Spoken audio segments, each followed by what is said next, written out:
A beautiful Friday, guys. Welcome to TLP Live. I am your host, Harry Billion, guys. I hope y'all miss me, man. We're only 2 days a week now because I'm knocking out those videos. I told y'all I had to do some research videos. I just did Shador and versus the Pac-12, not Pac-12, Pac-12, the Big 12 quarterbacks. I put that on the channel about 3, was it 3 or 1 a.m.? Anyway, I think it was like 3 a.m. I put that up. So these videos take a long time to do, guys.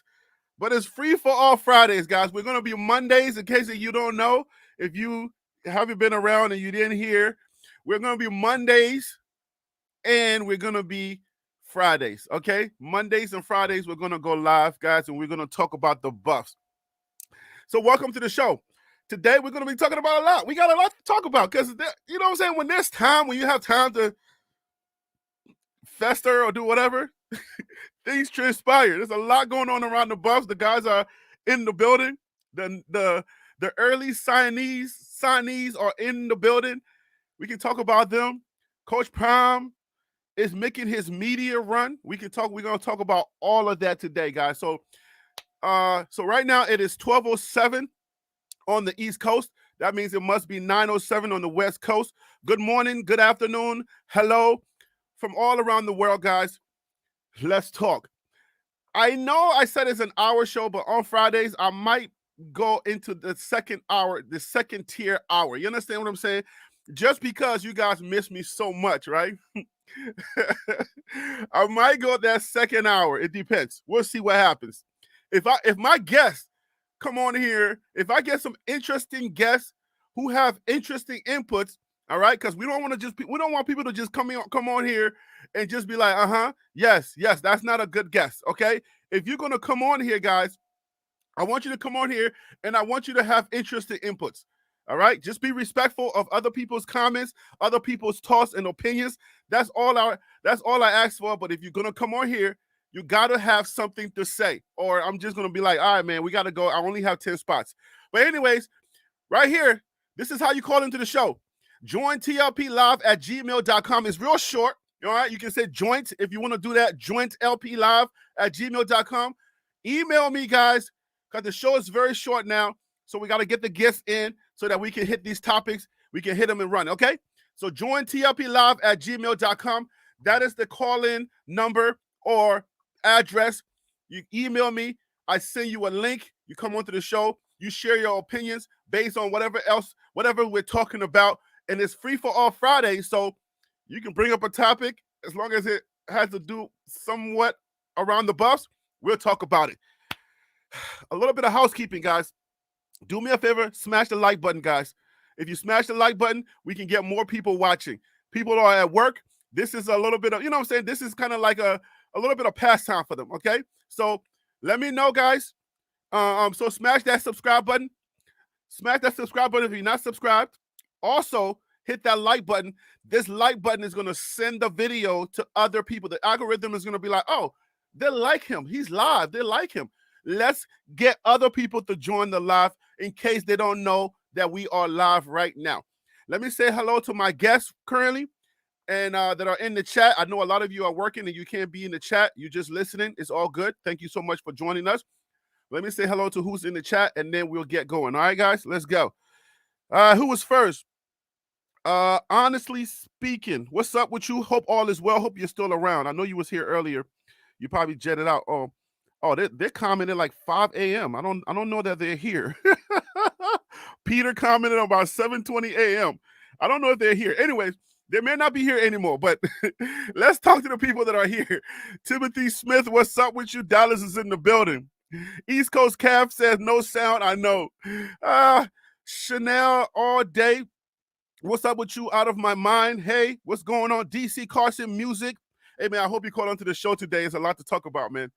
Timothy, Tim Smith, I already said that. Out of my mind. Tim Smith. Okay, DC. Big Daddy 6, what's up with you? Feel so real. Blessings to you, brother. Who else is here? See you Buffs Dynasty. What's up with you? Hope all is well. Erica Ransom saying, hey, Harry, good to see you back. I didn't leave. I did not leave, Erica. The shows are cut to 2 days a week, Mondays and Fridays. I did not leave, just so you know. I know some of my guys was like, yo, Harry B. KMS said, yo, go back to the daily lives. That's what's more interesting. I was like, listen. The algorithm was forgetting about me, okay? If I don't upload a video, the algorithm forgets about you. Okay, this is that YouTube game you got to play. I'm live, so I don't have to click that upload button. So when you don't click that upload button and upload a video, YouTube feels like you're forgetting about it, even though I'm going live on their platform. It's kind of weird. I'm going live on your platform. Recognize this. Anyways, y'all ready, man? Y'all ready for the show? Let me go ahead and send the link. Y'all talk amongst yourself while I sent this link. Oh man, yo, I appreciate y'all, man. Y'all be rocking with me. I really appreciate y'all. Let me go ahead and send the link, and then we will go ahead and get this show started. You already know what's first on the menu. It's already on the thumbnail. You already know we're gonna jump right into that. We gotta jump right into that talking. Yeah. So, all right, what's news? Buff news, guys. Let's go. What's new with the Buffs? Any Buff news that you have missed since we went live, since Monday? Any Buff news? Yes. We're gonna talk about it all, but the Buff news, the most current Buff news, which happened last night. At least I got the information last night. My writers sometimes, because you got to write and then post.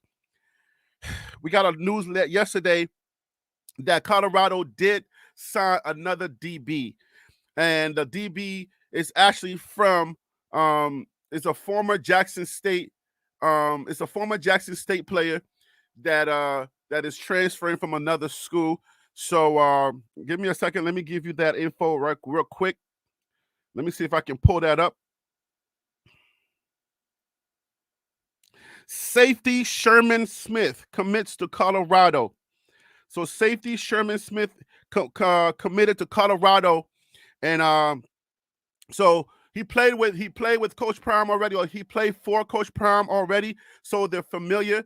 So there's already familiarity over there. So and I wanted to say this up top because I think this is something that Coach Prime said. Coach Prime said that when when we get decommits, we always say, "Oh my gosh, the house is burning down" and all of that stuff. Coach Prime revealed to us that some of these players do not have the grade, or they don't meet the requirements for Colorado University or University of Colorado, however way you want to flip it, okay? So it is University of Colorado, but some people just say CU and just say University of Colorado University. But yeah, so some of these players do not have the grades, or they don't meet the criteria, even though Coach Prime did talk to the school and it did lower the criteria. Even with that in play, some students still don't meet that criteria. So I don't know if that was DJ Lundy's, the linebacker that came from Florida State. I don't know if that was his situation, or he just felt like he just wanted to finish his career with Florida State since he's familiar with their system, their style of play. I don't know if that was his situation. But if you see somebody jumping into that transfer portal, either going back or just not being able to come here, it is possible that they did not meet the academic criteria for CU. So just keep that in mind. I just want everybody to understand that.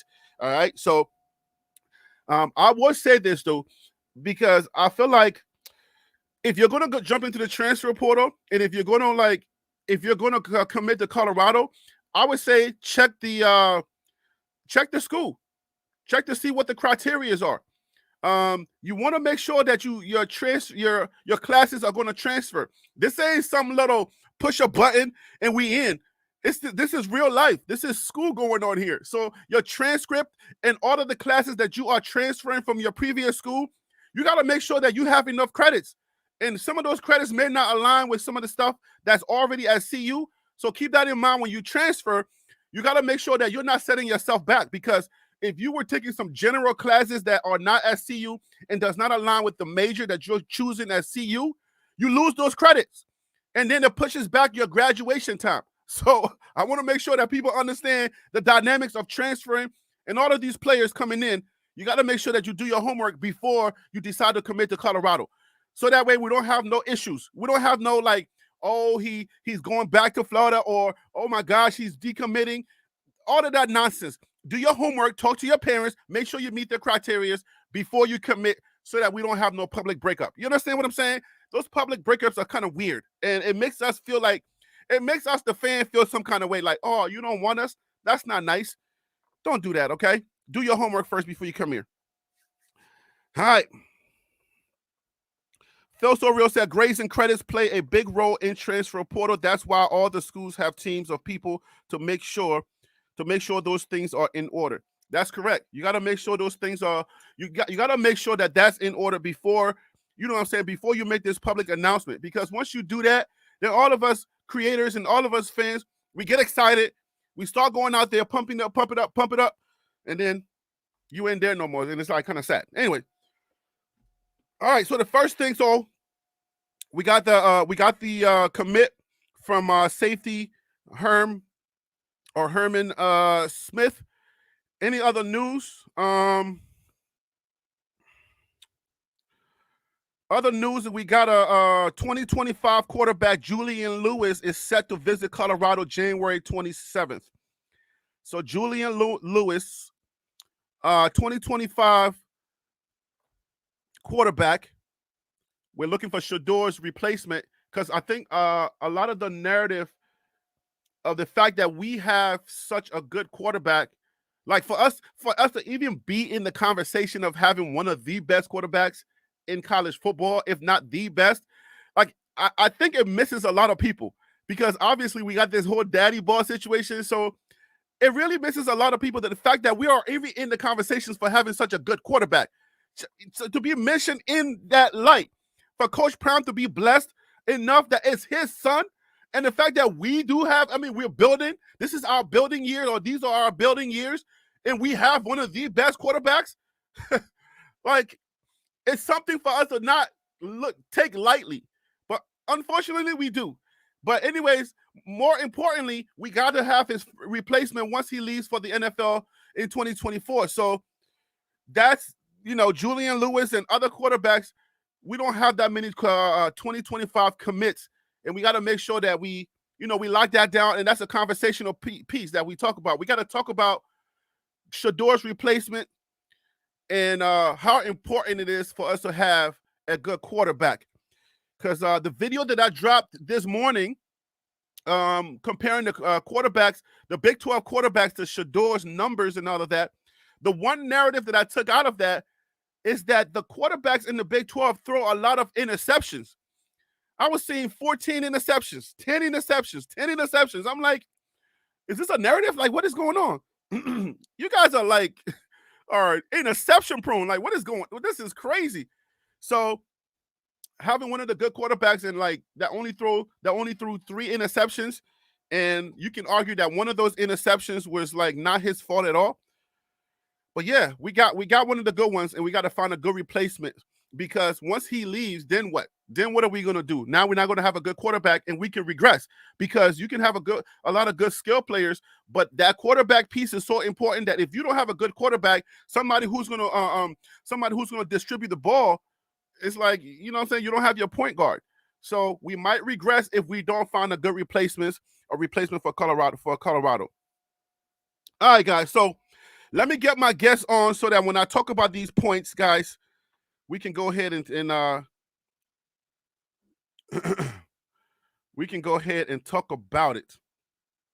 So just give me 1 second as I'm a one-man band so far. I don't have a studio team, so you know how that goes. All right, let's get DC in here. DC, thank you so much for the invite. Thank you for the interest. I appreciate you as always. All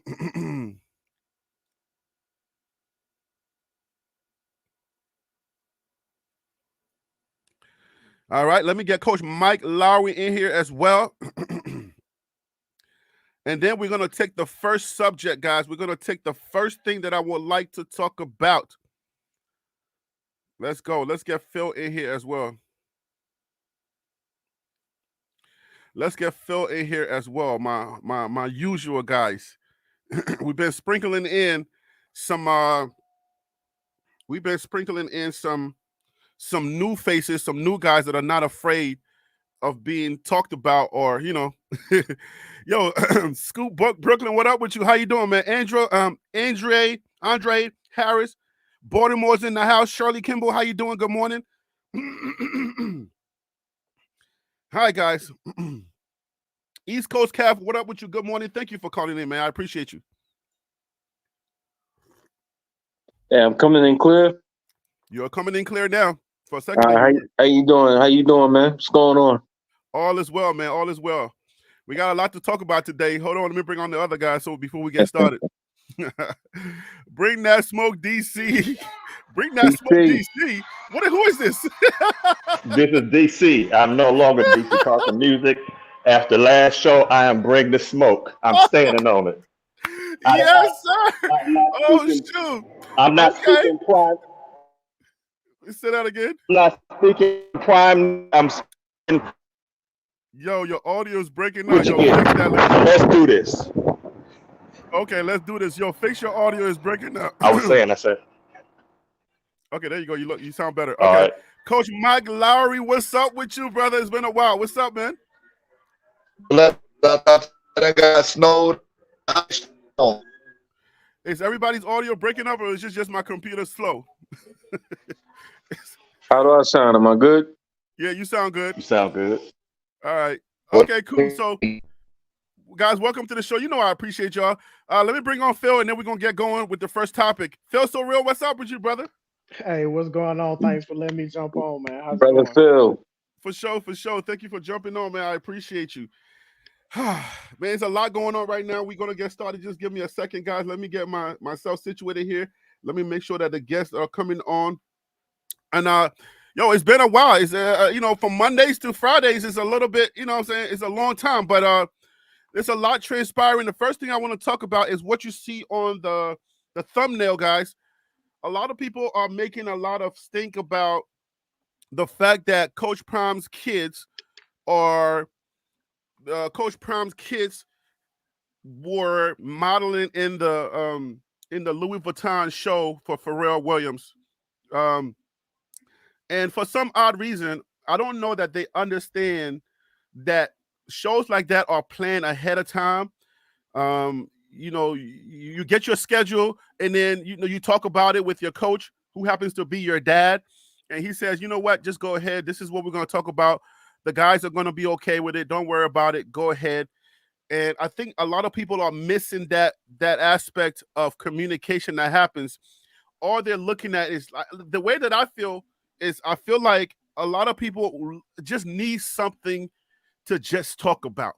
Now, I brought you guys on here because I want your opinions, and I want all the pushback, all the smoke that you can bring on that. That's fine. But my opinion and my perspective is a lot of people are just looking or clamoring for something to just have on Coach Prime. I hate to bring him up, but Jason Whitlock and another guy, they go on there, they said this is not a serious program.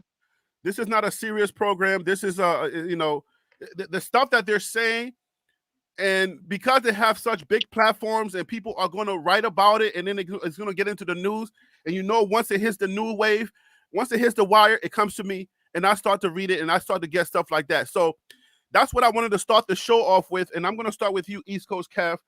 What are your opinions, and why do you think people feel the way they feel about the kids modeling in the Louis Vuitton show? Well, the first thing is they said that there's favoritism and all of that. Just so we could play that game real quick, I get it. But you got to understand something, and I'll say this real quick. All teams, all coaches, if you say that you treat all your players the same, then that coach is lying to you. All the top players always get the better treatment. It was like that when I played. It was like that when Dion played. I'll give you one quick example, then I'll turn it over to somebody else. My barber used to cut hair for the New York Giants, and he would go to the hotel, cut their hair, whatever. And when he got to Eli Manning's room, not only did Eli Manning have his own room, he had an entire hotel floor to himself. Wow. He had the floor to himself. So yeah, top players are going to get better treatment. But from what I heard, it was they had this thing planned out months in advance. When Dion Coach Prime, let me say his name right. Let me put respect on his name. When Coach Prime said, "I'm bringing my luggage with me," and it's Louis, Pharrell went ding ding ding ding ding. You know what I'm saying? and that's because I guess Pharrell hooked that whole thing up.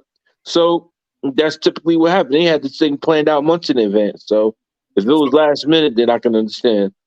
So listen, like you think about it as far as from a marketing standpoint, the Louis boys. When you talk about that, it's like, yo, it makes sense. And if you're not in the fashion world, you know what I'm saying? If you read news like I do, you may, I read the New York Post and other newspapers, but you don't hear about these things unless you either read in the newspaper or it's on one social media somewhere. You're not going to hear about it. But the fact that now it's infused into college football conversations, it's like, it makes sense. Pharrell knows what he's doing. He knew exactly what he was doing when he invited these guys because he knew that it would break the internet at some point. So, DC, bring that smoke, man. Go ahead. All right. First, I'll say I don't have a problem with it. This is not the season. This is the beginning. Yeah, you can if you're missing your leaders that could cause some issues, but I think it's no harm, no foul, understanding the dynamics of the players and the buy-in. What I will say is that how it can be a issue with people is that Colorado fans. Okay, listen. I've been sitting here watching folks just shredding Bama. They're shredding their own team. Y'all gonna have to get used to that when you get on this big stage. People are gonna say things that are complimentary and they're gonna say stuff that are trashing you. So you're gonna have to get used to it. They're gonna find any little thing that bashes. And that's what I think it is. It's just that normal, there is Right. some hate, but then I also think there's some normal fandom. How do you tell the difference? I mean, who's to say? But I do think that you got to get that tough skin because all these elite teams that you're trying to get to, they all have, I mean, think about it. They wanted to fire Ohio State coach because he lost one game Right. in that Michigan game. So you got to get used to it. But I don't think it's an issue, Harry. I'm just basically saying is that, folks going to hate. And then some folks, they just be playing, talking good college football. Right. All right, Phil. So keep it real for me, brother. What are your thoughts on this? And go in if you have to, but give me your real thoughts. Give me your feel so good thoughts. Just give me your thoughts on this situation. All right, so with this, man, like I look at it like this: if you think that this is a problem and they shouldn't have went over there and it's gonna cause an issue in the locker room, you're right. If you have no problem with them doing this and Dion signed off on it and you're good with it, you're right as well. I think what people have to understand and realize, regardless of what side you're on, gonna look like anything that we've seen in college football. That doesn't make it right. That doesn't make it wrong. We just have to adjust with it on the fly. Because Right. one thing about Dion is he does seem like he has a plan. Now, whether or not that plan works, it will be revealed in due time. But at the very least, you can say he always has a plan. And he's not a businessman. He's a business man. So let him handle his business, and then I think everything will be all right. I think you just quoted Jay-Z or somebody, some rapper. I did. Oh, okay. I'm like, wait a minute. I'm not a businessman. I'm a businessman. I'm a businessman. Like, okay. I was like, wait a minute. Anyways, I'm bringing on Tim Smith. Tim said, welcome to the show. Dallas is in the building. What are your thoughts from the Cowboy land? I'm sure you feel kind of sad right now, but go ahead. No, I'm a Saints fan, man. I'm happy I'm happy that Green Bay came in here and handled business. Yes, sir. Yeah, but can you run that question back? Yeah, so the idea is that there are a lot of people that are up in arms about favoritism. Daddy ball now is coming back up, and all these situations with the Louis Vuitton boys. Pharrell using the internet to try to break the internet and inviting these guys early on. People not understanding that this was invitation that was extended before the meetings and everything. And now people are having an issue with it, not thinking like, this was something that was going on. So why do you think people are upset, or what are your thoughts on that situation? I feel like Pharrell did he pulled a Shannon Sharp move. That's a Okay. great thing. Mm-hmm. And from a business standpoint, uh, the image, likeness, all that goes into play.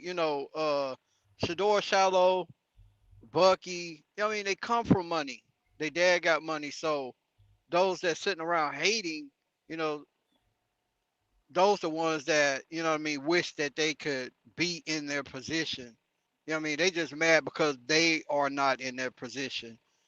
So I don't really give it too much time or too much thought. Hey Harry, Yes, sir. Go ahead. Whitlock just mad because don't nobody want to see him go down that walkway. That's all that is. Oh, you're doing personal shots today. What are we talking about? What are you doing? Stephen S. Smith? Doing a Cat Williams. I don't care about the personal shots. You know what I'm saying? But at the end of the day, man, you gotta take moments and you gotta capitalize on moments because they only come once. You see what I'm saying? So the fact that the Louis luggage and everything was such a high profile conversation with Colorado, it was only right that somebody took advantage from Louis Vuitton. It's like it was a no brainer. I thought this was like when I first heard about it, I was like, wait, what's going on? Because I'm like, my ears and my eyes are to the ground trying to do research and get these videos out.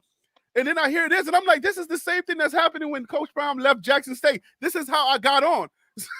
Here we go again. I was like, okay, you know what? Let me not touch it in a video. Let me go ahead and talk about it live because I feel like maybe the panel can give more perspective that I'm not thinking about. But it just made a lot of sense. I mean, what else would you have done if you was a businessman? Would you not make that move? What do you guys think they're really mad about? What is that exactly? What are they really mad about? I'm Hey shocked he ain't Harry, got no watcher deal yet. hey Harry, I would say this, because I always say I think outside the box. Uh-huh. So let me throw this out here and see what y'all think. Okay, Coach Prime is a business, right? Uh, Send his sons over there and they talking to the people with Louis Vuitton. They always showing off their, exposing their brand. They always carrying Louis. So who's to say that Louis may say, "Hey, let's do a deal with Colorado. We'll be the first ones to have those backpacks that they come in there with. Be Mm-hmm. like, hey, let's implement Louis into that. Kind of like what Kanye West did with Gucci, with Good the point. Adidas Good and the point. Gucci. That's a good point that you make there. And you know how Harry B, I didn't mean to cut you off, but just to kind of back up what he said, Mm-hmm. if other teams could see them carrying around Louis bags and be like, man, I want to go there. They carrying Louis luggage and Shador's driving a Maybach. Shoot, I might want to go to Colorado. What are your thoughts about? Let me just throw this out. This is just a thought that I had. Is football supposed to be this serious, or is this supposed to be like the gladiator sports that we know is entertainment? What are your thoughts about that? Because I feel like half of the This is what it country. was. This is what it was before NIL, and I think this is just a new wave of sports right now. And then when you add on the fact that you got, Coach Sanders coming in doing things the way that he's doing, he's only gonna magnify it. Like you brought up the Dion tax before, or the Prime tax, whatever it's called. So I think anything that happens is gonna have some extra stank on it because his name is attached to it. But yeah, it is that serious. 5, 10 years ago, but I think people just gonna have to learn how to change with the times. But I think So it's also got why do something you? to do. Oh, go ahead. Go ahead. I think, oh, I think it's also got something to do with if you think about this team and you look at it objectively, you have a lot more off the field stuff going on than on the field. So if you have true blue college football fans, which like it or not, folks, they're not going anywhere. Then they're gonna sit back and say, well, wait a minute, hold on a second. I'm looking at all this, but then they could turn around and say, but where's your DC? What's the question with SAP? None of that stuff's being addressed when we looking at Louis. Again, not my opinion. My opinion is yeah, you got some pluses and minuses going on. I mean, there are risks and rewards, and regardless with anything. But that's just what I think is some people are going, all right, because like for example, remember when you had the whole Dan Atlantic thing, play for clicks for win, all that kind of stuff there is a sector football that ain't feeling the Louis. And again, you gotta accept that. You ain't gotta like it, but you gotta accept it. That's an aspect of it that some people just like football. But why are we taking this football thing so serious and not really putting it in the category that where it belongs, in the entertainment category? Because I feel like people are not understanding the fact that Coach Prime understands the business side of sports, just like some people understand. Like I said, I'll give you this example: Country Wayne. He understands the internet and he knows how to utilize the internet to advance whatever he's trying to do in his life. Football is entertainment. Why is it so hard for some people to grasp the aspect of entertainment that Coach Prime brings to football, and they just can't let it go? They feel like it's life and death. Like what is going on here? And what is going on here? It's something new. We haven't seen this before, so people aren't always as receptive to change as they should be. People don't like that the kids are having more power to be able to move and transfer. They're getting paid to go to school. And then obviously when you look at what's going on with Colorado, you look at their head coach, you look at what he looks like, you look at the clothes that he wears, the chains that he has, and the way that he do stuff, and his confidence. That's gonna automatically give you quote unquote haters right there just because he's so confident. And then add on the fact that you have his sons, people feel like, oh, nepotism, they get special treatment. It's just all gonna add on to it. I ain't saying that it's right, but I'm saying that people are just not receptive to change like they should be. But I think they also are scratching their head because, I mean, they're probably also scratching their head because he's saying, all right, all that, and I get all that. But then we look at all that and the brand and stuff, but then when you turn around and look at, all right, but win and loss, you 4-8. How does the 4-8 team get that publicity? Not my fault, but that definitely is, again, I'm speaking of fact or logic of what I've even heard some college football fans say, is that you get all this shine, but it's not a product on the field yet. Notice I said yet, where they can come with all that. Because at the end of the day, none of that stuff means nothing. Very little if you don't win. So, would it be more acceptable? And Coach Lowry, let me. You've been disappearing. I guess you having internet issues. I don't know, but would it be? Yeah, I'm having internet issues. Oh, okay. So before I ask you, I'll put the question out, and then but you can just generalize your answer. Why is it? Are people understanding that college football is changing in the sense where NIL deals and the transfer portal is where it's at? Is it that new thing where people are just not ready for this change because they like their football team so much, or they just want the old football to just be the way that it was? Well, I just had a conversation with the guys that we're coaching for 7-on-7, and I'm trying to tell them if I was a player that was playing right now, I would capitalize on my NIL. I would be the hottest guy on social media. I would be wherever it's swole at. I would be in the happening spots because that's what society has turned to. Right. You have to get with the times, and you can't be left behind. And there's money to capitalize on your name, likeness, and image. And so, with that being said, there is nepotism going on. We see it. We call it how we see it. You have prime guys, and you have the regular guys, the Jimmys and the Joes. And so that brings a distraction level within the program.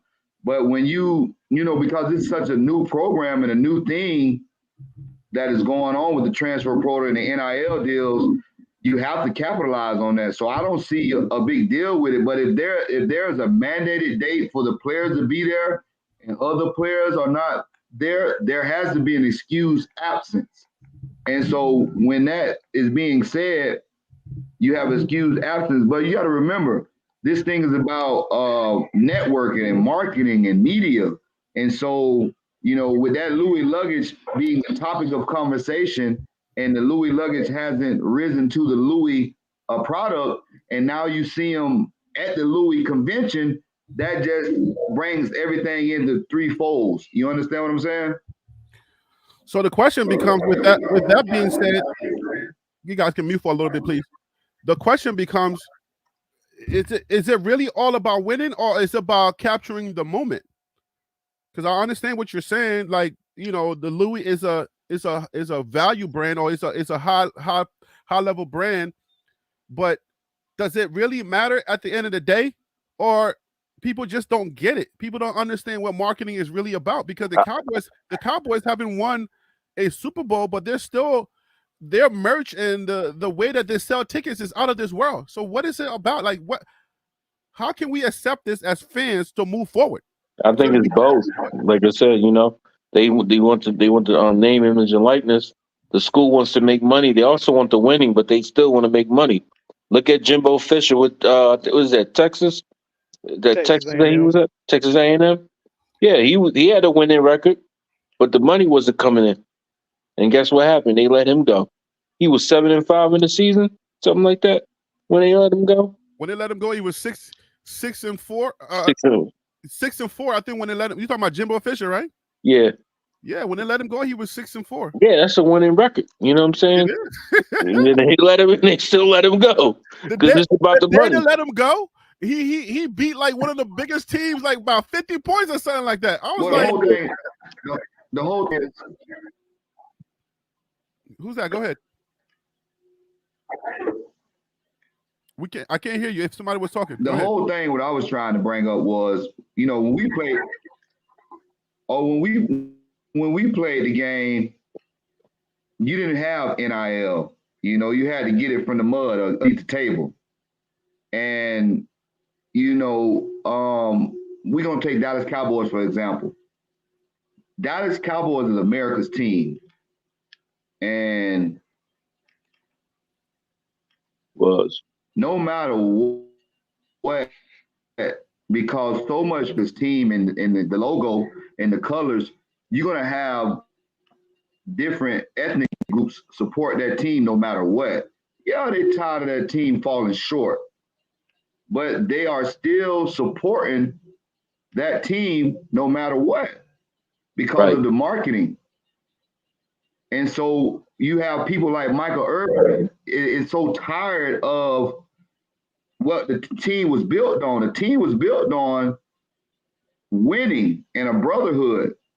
And so you got to take an example from how we believing in the Buffs versus how people believing in the Dallas Cowboys. And so you're going to have some upsetting people that are taking the side where we just want you to focus only on football. And that's not the way in today's society, 2024, things are set up. So we have to side perspective, so we can't get mad for the children or the young men or the young women capitalizing on their name and likeness for so long. They was underpaid, and the organizations and the institutions been making so much money off these guys forever. So for them to be making money off themselves, I applaud them for that. And I'm trying to get my kids to bring their self up to speed. So they Phil, wasn't getting paid Hey, at all. let me ask you this question, and then somebody else can talk about it too. As far as people accepting the whole NIL thing, um, why do you think we can't come to grips with understanding the whole NIL deal and how it's really now that this is college football, and then also why is it that when the institutions, they either let somebody go, they cut them, or they say, "Hey man, we don't need you no more." Why is it that we fans don't get up in the uproar, but when it's the players, we go crazy? Is it because we're so connected with the players and not the organizations? yeah, I think what it boils down to is that fans are fans for a reason, and the word fan is short for fanatic, right? And Mhm. so a lot of fans, depending on where that college is, for example, Alabama, there's no pro team in Alabama, so either you're gonna be as far as NFL is concerned, so you're gonna be a Falcons fan or you're gonna be a Saints fan, something like that, right? And so the days of the the player caring as much about winning is out the window, because right now we're talking about branding, we're talking about marketing, we're talking about getting the bag, right? But we're not talking about winning. And so a lot of fans have issues with the fact that it seems as though players don't care about winning as much as they do. Now, when it comes to why people in the uproar about when the players are able to make money and do certain things, we got a saying, ain't no fun when the rabbit got the gun. And I think that's what it is. When a certain group of people have not had the power and we see them start to wield the power that they do have, people don't like it. You can say it's a racial thing, you can say it's an ageism type situation, you can say it's about socioeconomic statuses or whatever you want to call it. But when the people who didn't have power start getting power, that's when everybody else seems to have an issue. But have y'all noticed there's one aspect of this that we have talked about NIL, we've talked about players, seen people talk about, yeah, we are talking about wins in January because you have a 4-8 team. If that's not serious to you, then just own the fact that you are a Prime fan, not necessarily a football fan. Yeah, that's smoke. But I will sit back and say it's one thing we ain't talk about, and these kids' education. And I'm telling you, having taught at a college campus, I don't see how a kid is going to balance how most of them are going to balance NIL, the demands of football, along with their education. Something's going to suffer. So which is it? I know some people can say, well, education doesn't matter that much. I can sit here and tell you as a man of color, you are fooling yourself. What's the point then? That will be to a point where stop even having it where it's a college and just create a minor league where they can jump in and just skip it all, which is kind of where it's going to anyway. But that would be the thing I would say is that what happens if these kids are passed around, they don't get the education and they don't get the money, and then they don't make the league because most of them are not. They're addicted to painkillers because your body is beat up. They don't have any money and they don't have no more resources and just spit out after their eligibility runs up. So that's the risk that happens in that. And if we're not going to consider that, then are we really protecting these kids? We want them to get paid, but we want them to be set up for success. Hey, Well, let me Harry, push. But Let me push back a real little quick, bit. just Let me real quick. Yeah, Harry, when you get a chance, can you touch on the Warren Sapp situation? You don't do it now, but whenever you get a chance. yeah, but let me go ahead, Coach Lowry. Push back if you say push Yeah, back. go ahead. Hey, so Mr. Carson, I've been fortunate enough to be a part of a lot of different genres as well as lifestyle. And I went back to college for my second time around when I lost my scholarship on my first time around. And experiencing life on life's terms, when I went back to college for my second time around, if I can dedicate my life to being negative at least 15 to 18 hours out of my day, I figured when I went back to college, I can dedicate my life to doing something positive for I was taking 32 credit hours per semester, 27 credit hours per semester. I played football. I sat on the student government board as a student senator, as well as I ran track and I worked for the vice president of the college, of the institution. Wait. Hold up. 27. That's some people's whole college career. How are you doing 27 credit hours in one semester? Because I doubled up on classes because I was so behind with like I just said, I lost my first scholarship when I was 18 and I went back to school when I was 20. When I went back to school when I was 23. And so I was trying to get out of school, out of junior college within a year and a half. So I took summer school classes and then I doubled up classes, which they said I was crazy for doing it. But let me tell you what my grade point average was. I ended up having a 3.75 grade point average because I figured like if I was going to dedicate my time to being negative in the streets and living my life as a Neanderthal and a hoodlum, I can dedicate my life to being a college scholar because I already seen where I ended up behind the steel bars, laying on a hard mat and eating breakfast when they tell me, taking showers when they tell me, cutting off the Super Bowl when the Super Bowl was in the highest stage of the game. Like I was tired of that. So I made up in my mind as a 23, 24-year-old man, which is some of these kids are right now, Mr. Carson, they have to make up in their mind that they're going to seek the education seriously. They're gonna be adequate, and they're gonna know time management. They're gonna know preparation. They're gonna research. They're gonna evaluate themselves on what's important, And so as a 23, 24-year-old man, I thought differently than I was when I got 2 girls pregnant and lost my scholarship at an 18-year-old man. And so I can push back and saying some of these young men know how to develop themselves in the right position where they're taking their life seriously and they're taking advantage of the things that are put before them that wasn't put before us when we went to school. And so I can say that they're going to have some kids like Shador and Shiloh that's like again, Coach Prime has his own class to teach these guys how to deal with the marketing situations, how to deal with the up and down situations of life, how to deal with communication, how to deal with etiquette. So they have these programs that are instilling in classes on the institutions that certain kids going to engulf themselves in and take serious like I did. All right, Coach Lowry, let me get somebody else in here, guys. Hey, Go ahead, Tim. I would say this. I mean, he's teaching these kids how to brand themselves.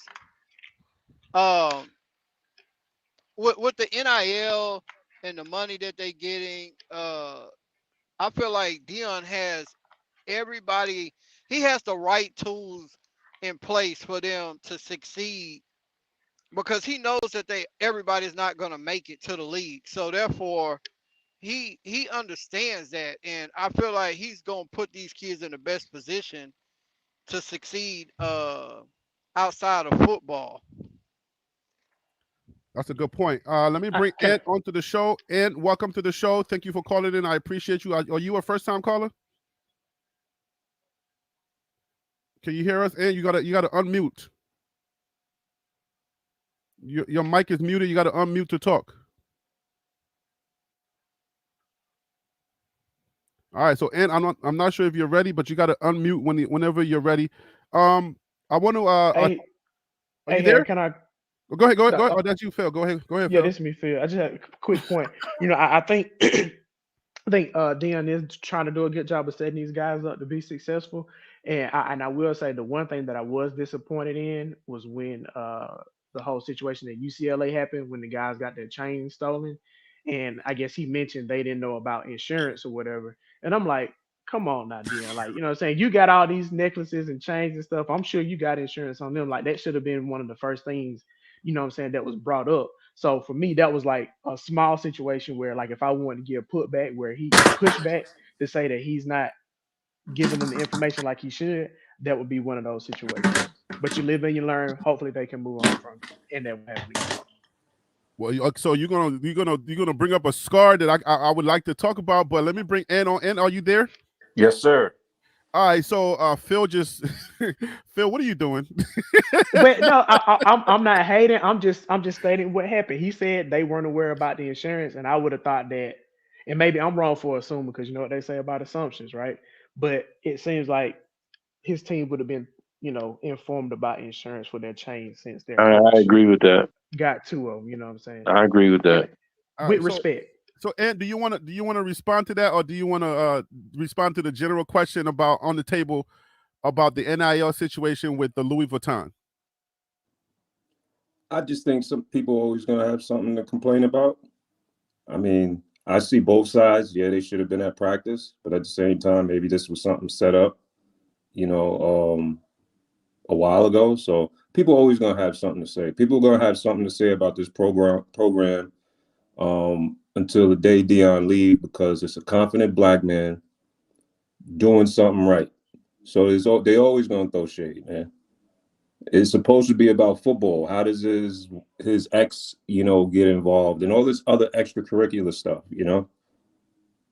So why do you think that his confidence just irks people so much? Why do you think that, Ed? Because we're supposed to stay in our place. You understand what I'm saying? That's over. Elaborate for our black man. No black man. They don't want black men out here acting confident. You know that, man. That's the elephant in the room. What's that Negro doing on that net? Exactly. He gonna sleep in the big house, boss. Why y'all always trying to go to the race car? Let me bring on Ron Tate. Hey, Ron Tate. Why does everybody always go to the race car, Ron Tate? That's what it is. Look at dude from Colorado State. Oh, my mama told me take off my hat, and you know what that was, man. He's I look black at too, all though. of these so-called. I look at all of these so-called black dudes. You look at Jason Whitlock. You look at the coach from Colorado State. You look at there was another coach. You know, I looked up all of them. And you know what they all had in common? What's that? They were all dating white women. Oh boy, this show's about to take another. Hey, Oh, hey, let me bring my Harry. guest Ron Tate Pandora's on. box. Hold on, Harry, guys. Let me bring. come in quick, Harry. Let me get in here. Is that Ron Tate? Yes, sir. Go Let ahead. me get in here because you're gonna need a 7-day, 24/7 podcast to deal with that conversation. so let me just get in here quickly. Now let me do a quick point on what you're just discussing. Listen, this mindset of the Jason Whitlocks and on and on and on and on and on, the naysayers in our community. I'm only speaking in our community. You know, this started way back by the. Are you talking about the football community or the black community? Because I don't know. The black community. Okay, they were make saying sure we something identify about why we always do this and that. You know, I don't know. Just research a guy by the name of, I don't know. I can't figure Willie Lynch. And which the philosophy of dealing with. I'm losing all my white people. No, you're not. No, you're not. Hey, listen. They wonder. I need my white people, guys. No, you don't. Okay. Let me get back to college students NIL. Hold on. Let me get back to college students NILs and how something that has to suffer. Phil, stop it. UCLA, the chains being stolen. Stop it. Come on. You got a first-year coach. Let me deal with the NILs. NILs, they were over there. That's a business trip. They're not socializing. And what is going to suffer in college dealing with NIL and playing football, what is going to suffer? Parties, socializing, hanging out, doing nothing. You have a lot of free time. I played football 4 years in college. Well, I broke my leg my freshman year, but 4 years, there's a lot of free time. And I didn't take 27 to 30 hours per semester. I took 17, 19, 13, 12, things like that. So you have the time, you have the free time to deal with anything that you want to deal with outside of football and outside of your college studies. So let's keep it real, Phil. And also with the I'm not making any excuses for Coach Prime. Someone on that staff should have said, guys, if you're going to bring anything of value or don't, you should insure it in case something happens to it. Someone should have said it. Sure, we can say it was the fault of the head coach in his first year trying to deal with all the things that he has to deal with. And yes, that would be one of them. But I'm sure that was not high on his priority list at that time. And there's hold on. Before you move on. Hold on. Before you move on, let's just air out the room here. Let's understand one thing. I'm just gonna ask a question. Is it the coach's job to tell the students to insure their chains? Because let's just say if it was Nick Saban, who's not there no more, and one of his players lost their chains or lost something of value, will we be asking this question about him, educating his kids about insurance? No, it would be the responsibility. They're student adults, and it would be the responsibility of that adult to handle those things themselves. Well, come on, we look at Coach Prime through a different lens. We do. In our community and outside of our community, Coach Prime is looked at in a different lens. All right, let me bring somebody else on here. Let me bring somebody else on, Ron. So Phil, since this was addressed to you, it's the white coach. Can you guys mute, please? Is the white coach asked the same thing? Are they held at that same level? If you guys can please mute when you get a chance when you're not talking. are the white coaches, and I'm just going to say white coaches because obviously, that's what we're talking about. But are white coaches held to that same standard, going as far as saying, hey, you're the head coach, you should tell your players to insure their watches? I mean, is that fair to say? So the specific question about insuring your watches or your chains, I would probably say something that specific, no. But what I will say is when something like this happens, the coach is the person that is looked at to say, well, how did it happen? Why did it happen under your watch? Because the buck will stop at them. So either somebody on their staff should have been prepared to take care of a situation like that, or he should have expressed it to his team. And let's also keep in mind that while Dion was at Jackson, he had things stolen as well. So this is not something that's new to him. And I'm not saying he's a bad coach, he's a horrible coach, he's a bad person because it happened. I'm just simply saying I feel like that was a learning situation, and I would have thought that a head coach specifically that has the chains and the jury and all that kind of stuff, that would have been one of the things that he expressed to his kids because he's willing to allow them to express themselves with the chains and the jury. Which I mean, a lot of kids in college are doing it, so it's not just Colorado doing it. But I'm just saying, I would have hoped that Dion would have given him that information since that's something that he does himself, wearing the chains and things of that nature. Look, So as So long Harris, as, it's nothing against him. I ain't saying he's a bad person. I just think that was it was a learning opportunity. I'll just leave it at that. hey, Harry B, Yes, sir. as long as they weren't going down the aisle wearing no dresses, I'm fine with it. What in the world? Yeah. Y'all just want to just go left. Hey, let's free for Or all what about Friday. what about doing karaoke with a dress on? Is that okay? Come on, now. oh snap. Why are you doing this? You know what? I'm just asking a question.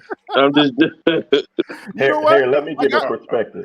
This is a conversation that we had before, and I want to bring this up. Let's go ahead and jump into this segment right here. Give me a second, and I'm going to give you guys the info, and then I want us to talk about it because this is something that we did talk about. So let's see what the panel thinks about this. All right, so let me know if you guys can hear this, please. Rock with that, but I think that you handled it the right way. I don't rock with it. I don't subscribe to it. Like I don't allow. Can you guys hear it? You turn up a little bit. You guys might have to turn up your volumes because my microphone is like, let me play it again. We're gonna start over. You guys can see the screen. You can hear it, right? Just don't rock. Yeah, I can see it. You handled it the right way. I don't rock with it. I don't subscribe to it. Like I don't allow our coaching staff to ever comment on another school. You don't have to put another school down to put us up. I don't play that. Like our staff knows where you get fired. Let me hear you talking about another institution with a kid. Now, kids have recorded conversations, head coaches, not just assistants, head coaches, downing us and selling us out and just talking about us like a dog. And I would politely just call the head coach, look at man, I don't really know you. I wish the best for you, but be careful. If these kids bring phones into your meeting room, you're exposed to certain things. I'm not going to put you out there, but just keep my name out your mouth. All right. Well, there you have it. So this is a conversation that we had on one show about coaches actually talking dirty and saying stuff about Coach Prime, trying to lure away recruits, telling one of our key recruits, I think he was either a wide receiver. He said in the media, he said one of the reasons why he decommitted was because he heard from a coach, or he heard that Coach Prime would be leaving to go to Texas A&M, and that was the reason why. No, he should have did his research on that. That was one of the reasons why he left. So, what? Let's start with East Coast Cap because I haven't heard you in a minute. What are your thoughts on what Coach Prime just said, man? Well, you know what? At the end of the day, it's competition. I worked in sales. That's something they do to all. They did it to Saban. They did it to Urban Meyer. The one that stood out to me though was when Jordan Seaton went on TV, and he said one of the recruits told him, "What you want to go to see? What you want to go to Colorado for? You want to be a rapper or something?" Oh yeah. Wow. Like that. And Jordan Seaton like, huh? But you know why they do that? Yeah. They do that because they don't have a yellow jacket. Guys, They let's try didn't to make play sure that we. baseball and they didn't play football. Dion got so much magnetic power. That's what the problem is. They could Yeah. follow Yep. his blueprint, but they not him. But here's another one though that's kind of messing it up because you got fools like Stephen A. Smith going on the show talking about he should go here. I'm gonna tell you why that kid decommitted, and even the kid said this. I think what it was Steve, Winston people, Watkins Jr., right? yeah, Winston Walker Jr., which he might come back the way it's looking. But I'm gonna tell you why he decommitted. You got guys like Stephen A. Smith going when Jimbo Fisher got fired. You got him going on TV talking about he should take that Texas job. You know the dogs he's trying to get. They not in Colorado. They not coming to Colorado. They're not gonna ever be in Colorado. He should come to Texas. He'd make all that money and blah blah blah. The next thing you know, that kid committed. And his exact words were, "I'm not sure if Prime will be there when I get there." These kids watch TV. They watch the media. So it's not just white people. It's our own people. It's always your own people. Well, that's understandable, but like these coaches are telling them when these coaches are trying to poke a player or poach a player, they're actually saying stuff that I feel like it's almost like, come on now, I see what you guys are saying in the chat that this comes with the game, but is there a certain part, and I'm going to come to you, Phil So Real, is there a certain part of the game? Actually, no, let me go to Tim because Tim has been talking to him in a minute. Phil, give me a second. Is there a certain part of the game or the way that the game is played that should be off limits, Tim?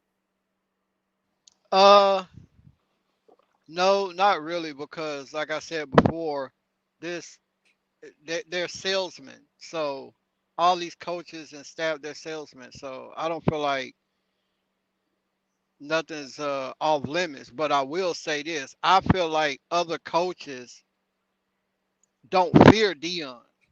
I feel like other coaches fear his ability to win. And they know that he can win. They know that he can recruit. Uh, I feel like they are trying to solidify their positions and they don't want Dion to succeed because they don't want the Eddie Georges of the world to be able to rise up. They don't want the maybe Ray Lewis. Somebody's Paxton? Maybe Ray Lewis want to coach, be a head coach. They don't want these players that have gold jackets or big Influence. names in the NFL and to take these coaching positions. So I feel like they're not necessarily against Dion, but they are critical to his ability to win. I want to push back a little bit real quick before you start, Eric. Hold on. So DC, come in here and tell me, as far as that's concerned, like if they're not afraid of him, but they're afraid of him winning, then what's the difference, DC? I think what there is that think about it, these coaches are getting paid millions of dollars to dominate. And so if I have to, and so the devil's in the details. So I'm not going to certainly sit up here and let's say some people may feel I've worked decades in the trenches of his coaching game, and then you watch somebody come in there, which he absolutely has a brand within himself. So of course they're gonna push back. Do I think it's moral or ethical to sit back and tell lies? I don't believe it's moral ethical. I think that's a gift. So But okay, I'm glad that you said that. unfortunately, I'm go ahead. glad you said that. Hold on, DC. I'm glad you said that because that's actually the question that was in my head. I wanted to ask you. So, if we're talking about the authenticity of the game, we're talking about the game and how we wanted to stay and play. Then, does the game have any type of codes? Are we playing by the codes of either coaching, or has this always been the thing? Has it always been this way, and it just business as usual? Well, it's not moral, ethical, but it has for decades been an acceptable practice. And so how do you rid the game out of that? Well, I mean, just keeping it real. Coach Prime's not going to rid the game of that. He can pick up the phone and call a coach and say whatever he wants to. But that coach didn't get there because he's just going to say, "Oh, okay." He's going to still keep doing it. And they're all going to wind up doing it to each other. It's a dog eat dog world. Because as you see, if a coach can get fired consistently going 7-4, 8-4, then what you think is going to be, at that upper echelon, it's just tight. Do I think they should do it? No. But again, how do you go in and try to legislate something that has been kind of dirty? And you've had programs that even got shut down, like SMU back in the day. Bama lost its prominence because a lot of stuff, players were having agents, like with the Antonio Langham thing. You've got just a pattern of different things of schools that have gone on probation. So because there was stuff going on behind the scenes, we're just now, because of social media, starting to see it. But the game changed with the NIL. I just expect it to probably get a little dirty. All right, Coach Mike Lowry, you had a pushback. Yeah. So what I want to tell y'all that I'm part of the CU movement, and I talked to Winnie Watkins, and he was at the FBU event that I coach in because that's where he got his prominence from. And he was there, and I asked him a question. I said, "Man, what really happened to you decommitting?" And he said, first of all, he was a 5-star when he committed to CU. And then all of a sudden, when he committed to CU, he became a 4-star. I say, for real? So they just automatically move you down from a 5-star to a 4-star? He started laughing. And so the next thing I asked him, I said, well, why you decommitted? He said, man, they was offering me more bag. Oh, word? Word. So this is breaking news for TLP? This breaking news for TLP, bro. Oh, shoot. So that's the official word. So what he's trying to do is see how much, so if you go on 3 or 247 Sports, you'll see these guys' profile and the number of NIL value they have. Some of them have 190, some of them have 200,000, 300,000. So he's trying to get his NIL up. So when he do commit, they're gonna have to shoot him what he worth. But so it's worth burning that bridge? He ain't burning no bridge because you gotta understand how Coach Prime think. He said that you can't expect the kid to keep his word when he's only 17, 18 years old. So these kids gonna go through, when we was kids, we went through up and downs and trying to figure out who we was. Remember, I just told you my story. I got in trouble when I was 18 and had 2 kids when I was in college and lost my scholarship. Somebody sending that fax to DC. And so, when you have a stigmatism that's put on a program and everybody rooting for it to fail, and you got other people are saying, "Hey man, I think you worth $1 million. I think you worth 900,000, or I'm only gonna give you 500,000." You throw your reel back in the pond and see if you can catch a bigger fish, right? All right, so Phil So Real, let me come to you. What are your thoughts on when you hear something like that? Because Coach Mike Lowry is putting his reputation on the line, saying he actually had a conversation with the young man, and he said that I was going after the bag. I'm trying to secure my bag. But when you jump into that, when you decommit, and it's such a public decommitment, how is it that you think Coach Prime or anybody will understand that, or is that a burned bridge? So I don't think it's a burnt bridge. I think that again, Coach Sanders, he understands it's a part of the game. Um, and when you look at it, a lot of times you want these guys to commit early. You know what I'm saying? So that's one less kid you got to worry about.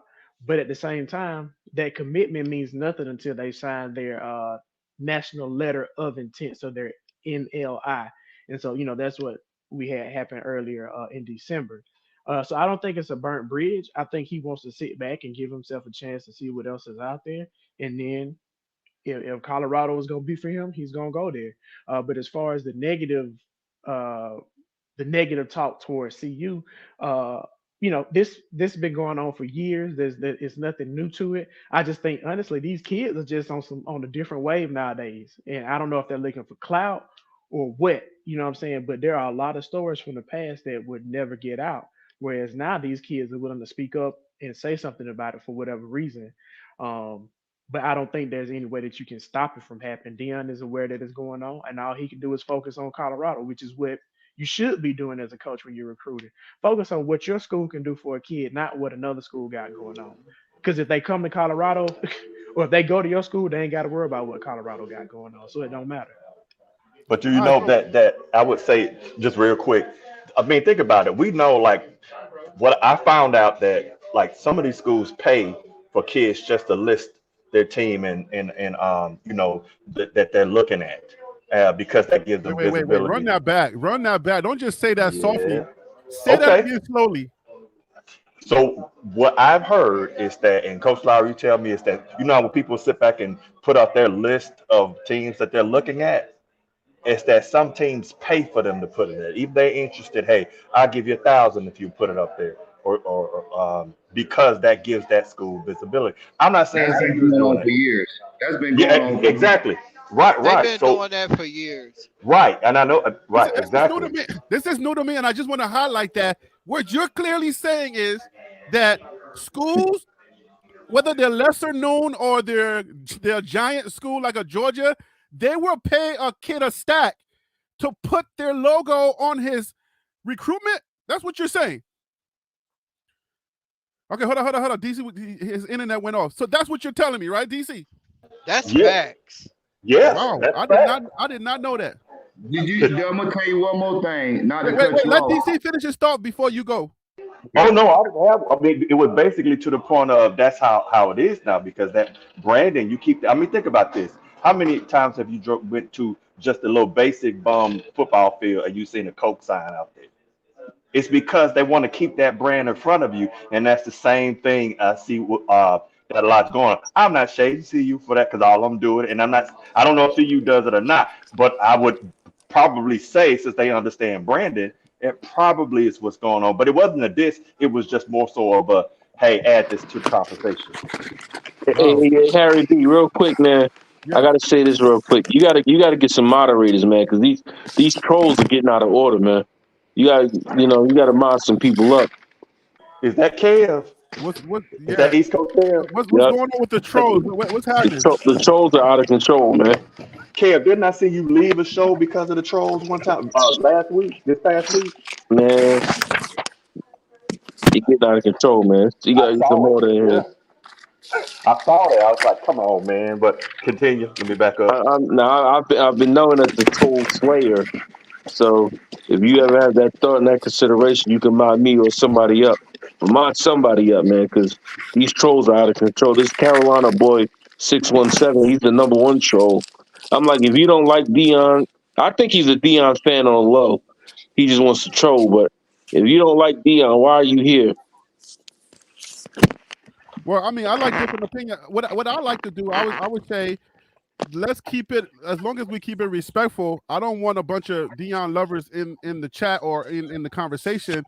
I don't mind a difference of opinion, and I don't mind a difference of people who have different ideas, as long as we keep it respectful and we respect other people's comments and other people's opinions. I don't mind it, but if it gets disrespectful and it gets to the point where people are being racist and stuff like that, then we gotta kick them out. So if you guys see it, I haven't mod up anybody yet, and I can definitely do that. I got to figure that out. But It's one thing to be critical, it's another thing to be trolling out of control. You're Yeah, trolling. Harry. You're trolling. You're like the Magneto of trolls. Yeah, Harry. What you're saying, what you described as different opinions and thought processing and pushing back and all of that. That's totally different than a troll. A troll is saying anything that they can think of. Sometimes borderline disrespectful, sometimes borderline racist, but they're 100% negative. Nothing good comes out of them. They're like a Jason Whitlock in your chat room. Right. Like this Peter guy. He's another one. He's another Harry, troll. If you're making fair criticism constructively, I can understand because even I'm constructively criticizing Prime too. But when you trolling, man, for no reason because you ain't got no job sitting in your mother's basement, you gotta go, man.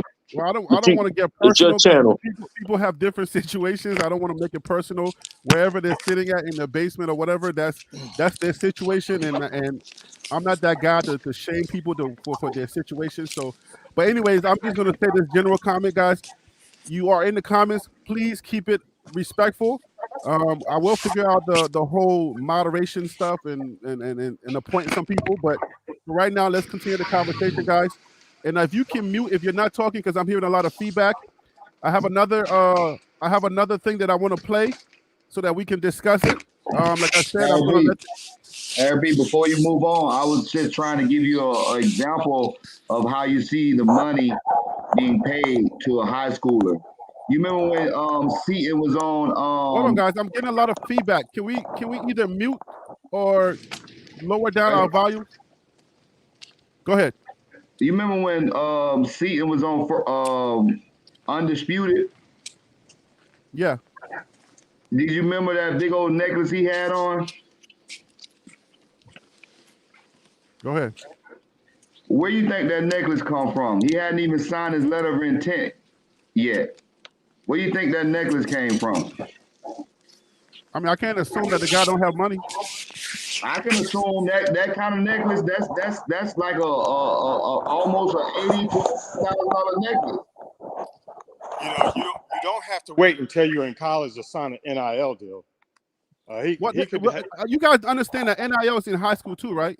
Yeah, but I'm just trying to tell you where that's the same jeweler that's been doing Bucky's jewelry. It was the same jeweler that did Seaton's necklace. Yeah. I'm just trying to show you how the money gets funneled without us investigating. And There's Harry, no I've got a quick question, Harry. I know you did something about the quarterbacks in the Big 12. I came on here late. Did you discuss that, your rankings and the opinions on that? What do you mean? You had discussed the data of each of the quarterbacks of the teams that we were going to be playing in the Big 12. Did you mention that today at all? Well, no, I mean those videos are on the thing so you can watch, but I had an agenda for the show today, so that was not on the agenda. Okay. All right. Were you done? Were you done, Coach Mike? Because I need to go to the next topic. Yeah, I'm done. I was just trying to throw out there an investigative trailblazer how you can find there's players being paid without being paid. That's all I was trying to say. Okay. I mean, like you guys are bringing up some points that I've never thought about, and I wasn't that deep into college football, so I didn't really understand some of the trickeries and stuff that goes on. I'm not naive to the real world issues that goes on, people cheating and doing all sorts of things to try to get ahead. I'm not naive to that, but some of the things that you're saying, it talks to the integrity of the sport, the integrity of universities, what lengths they're going to go to try to secure a commit or those type of trickeries. I thought that there would be some type of integrity to something. If there's nothing, then it makes me feel like if everything is in play, then where is the integrity of the sport? But this is a topic that I want to go to. This is something that we talked about, and let me let Coach Prime say it first, and then we can further the conversation on that. So let me just let me share the screen, and you guys may have to turn your volumes back up a little higher, but here it goes. I've had that conversation. Okay. Just don't rock with that, but I think that you handled it the right way this year. Oh, that's the wrong one. Give me a second. Or stick to it. Oh, here we go. Because other than that, we got to have a little more stick to it. Because now this is what you're dealing with. That's why we're not at freshmen unless they really are mature or impactful. I'm talking about high school kids. Because you grab a high school kid and he comes early, go through the spring and whatever, and he doesn't play like he wants to play, then he goes back through that spring again because he was an early enrollee. And then he's not first team or whatever, you might as well just wave to him because he's going to jump in the portal on him. He's going to do that. That's just 100%. So our formula is unless they're really mature or they can flat out ball, I get him out of the portal because I already know the rights, the wrongs, the lefts, the mistakes that he's made, and he's honest with him, and he sees this. Other than that, we got to have something a little more stick to it. All right, so you guys understand what Coach Prime just said? I do.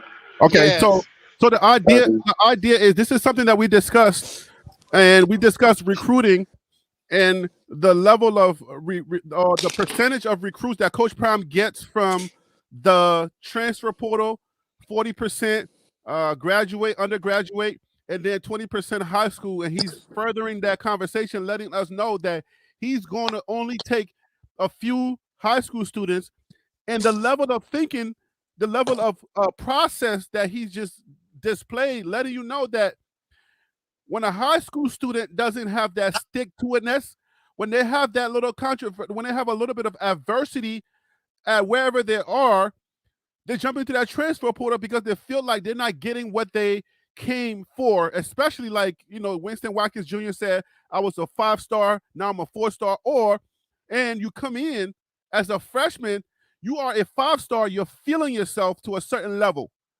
But you got guys around you that are either also 5 stars or they're dogs and they can play. They maybe have been a 3-star, but you are a 5-star based on the competition in your region. So now you come into a situation where you meet a dog that is a 3-star, but he can ball and he can slap your face. So how do you feel about Coach Prime, what he just said about how he recruits high school? So I would like to jump on that one first, and I really want to hear what Ron has to say about it, as well as Coach, because Ron played and Coach. Is that I guess my question is this: I get the whole thing with the the freshmen because they've got to be developed to get a certain size. They got to put on that weight. They got to understand the game. That in high school they could probably just go out there and just dominate, but yet you have a lot more people, more competition. But my question is, if you do that with the portal, okay, you don't do the high school, then isn't there a limitation to it? Because yes, you can probably recruit starting 22 or whatever it is, but somebody's not going to jump from let's say a Michigan or Ohio State to come to Colorado and sit second or third string. So wouldn't that not mean that you're going to wind up having depth problems? Because your first starting will be great, but after that, what great player is going to want to come and sit for 2 or 3 years or 2 years just to get an opportunity to play? No, if anything, they'll realize, hey, I wasn't able to play at Colorado. They probably gonna jump to another team. So just curious to see what y'all think about that. All right, so Ron, he called you out, so go ahead, Ron, answer. Yes. Let me give you a personal example. Back in the 70s, I was one of the first black quarterbacks in my community. Okay. And, you had a lot of pushback, even though I made All-State. I wasn't recruited by very many schools until I started to put my information out there. I didn't have a head coach that was, doing those kind of things. University of Maryland came to my school at that time, I forget the coach's name, to talk to me and asked me to come to a visit. I went to a visit, and they talked about me either playing safety or switching to running back. And, redshirting one year. I was like, man, I'm All-State. I want to play now. So I went to an HBCU where I could get playing time right now. So that goes directly to the mindset that Coach Prime was talking about, of a young kid not having the maturity, the thought process to understand the maturity that you have to go through to play at that level. You don't understand that coming out of high school a lot of times. And unless you have individuals that gone through it, I was the first. You've had individuals to go through it ahead of you that could give you some experience and some information. So yes, I agree 100% with Coach Prime. I am I am extremely bothered by him making that comment because there's some things that you hold close as a coach and speaking strategically. He's giving out too much information.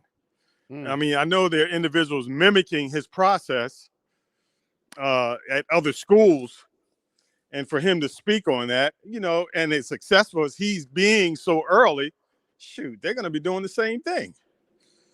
Come on, coach, don't put the formula out there with that until you get a couple patents or nationals, a couple natties behind it. The 48 laws of power. So hold on. Let me ask a question. How Yes. does that with what Ron just said? How does that affect students, high school, like Jordan Seaton's, and the people who are thinking about Colorado? How does that now affect their conversation that they're having with their moms and dads or their coaches? Does that have a negative effect on them coming to Colorado at any point? Is and I can East Coast Cav, can you speak to that? I know. I understand the question. What was the question? So what Ron just said was the fact that he's putting out the sauce. You see what I'm saying? For the lack of a better term, but he's putting out the secret sauce. Like, I'm not going after the high school kids for that, in droves because of X, Y, and Z. And does that have a negative effect in the ears of a high school student thinking about Colorado? Well, it's not that he's not going after high school students.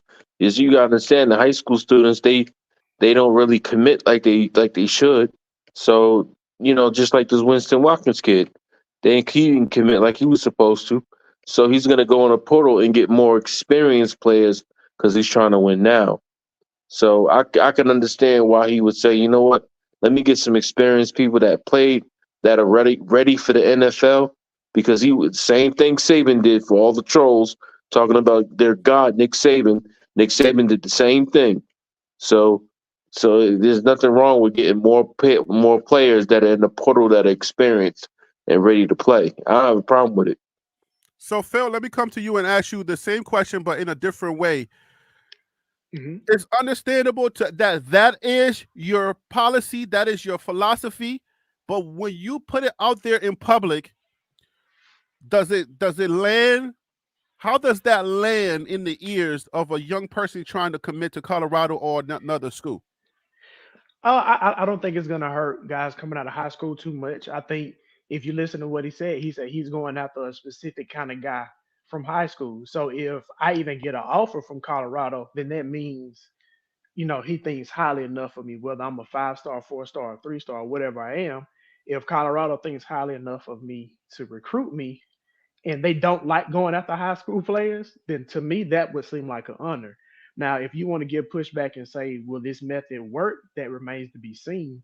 But I don't think it's going to hurt the kids that want to go to Colorado. And I also don't think that it's something that other coaches are going to be able to use against him, because I don't think that recruiting method and how he does stuff is going to affect how other guys want to go about doing their business. So Tim, how do you feel about that? You still here? I don't really, I don't, yeah, I don't think it's gonna hurt anything. I agree with what everybody else just said. Dion, he's trying to win now. I mean, and the way that things are going is trending just like the NFL. Kind of like the gentleman that signed with Oregon, and he picked up the Colorado cap and threw it to the side. Yeah, he showed his maturity there. So I feel like Colorado dodged the bullet with him because you don't have time for that. You need some people that's serious about actually trying to make it to the next level. That's right. And I feel like that But Travis portal, did the same thing though when he committed to Colorado. Well, when he committed to Jackson State though. So let's be fair. yeah, but okay, yeah, when he committed to Jackson. But I'm just saying the gentleman that committed to Oregon, if you go back and look at his some of his practice film when they was just Sloppy. at the, he looked sloppy, man. So he'll sit there for 2 years and then decide to opt out. But I feel like what Dion said, that portal, I want guys that are ready now, mentally and physically. Cause I feel like I ain't got time to. You could bring on other players. I mean, high school players, but I don't have 2 and 3 years to sit there and develop you, and you just gonna leave. So I mean, everybody's free game. I mean, I think because of that transfer portal, that's what changes the game. I understand, the argument that we've had. We've talked about this extensively. Where and the other side of the argument is you want to develop guys and you want to continue to develop guys so that you can have depth. But it's like, I mean, the way I look at it, if you can get him out the transfer portal, then what's the difference? Especially if he has 2 to 3 years on his eligibility anyway, then I don't see where the difference is. And any other thoughts before I move on to the next topic? Yeah, basically what I want to say is I found out the method, how it works for the freshmen. So we know that the freshmen only getting limited 6 scholarships per team because the SMU coach came out and told them at their camp, we're only going to be giving out 6 scholarships for incoming freshmen. That's at SMU. So, but what you want to do is you want to go to NIAA because NIAA is not a part of the NCAA. You want to get your film up because what happens is if we're having a problem with the freshmen coming in and they're not contributing, the coaches want them to show film on the collegiate level. So when you go to the NIAA, you're not part of NCAA, so your time don't start with the clearinghouse. So you can get film there, right? Or you can go the Division II route or the FCS route and get film there. You can see right now that players are getting pulled up from the FAMUs and the Howards and the UConns and the Pennsylvanias and the Dartmouths and all the different schools that we know coming out. When I played, we would never looked at, but because of the transport portal, you have to take in consideration D2s and D3s and NAIAs and FCS schools because the coaches are not giving out those scholarships like they used to. I think the other thing comes with CU that in all of the schools, because I've noticed like on 27 Sports, like the portal rankings, I mean, CU was one, and then you see how it's like going down and down. And I know that can be biased, so I'm not leaning on that heavily. I'm just kind of using it as a discussion point. But the thing now comes is if we're doing that and it's the portal, for if you got people that I know they're proven, now it's going to cost you a lot of money. And at the end of the day is now that comes where I definitely think that Coach Prime is a good evaluator of talent. He has to be. He's a gold jacket. He knows who's a dog and who isn't just by looking them in their eyes. But then it comes to a point of, do you have enough? Like, can you get into bidding wars with the Texas and Texas A&M and the Bamas and the FSUs, which FSU might be having an issue on their NIL, or the Michigans? Can you outbid them enough on those star players, especially the QBs? They're going to cost you money to be able to dominate. So money's heavy in college football right now. I mean, that's where it's going. I don't see any other way around it. The 2 things that are here to stay.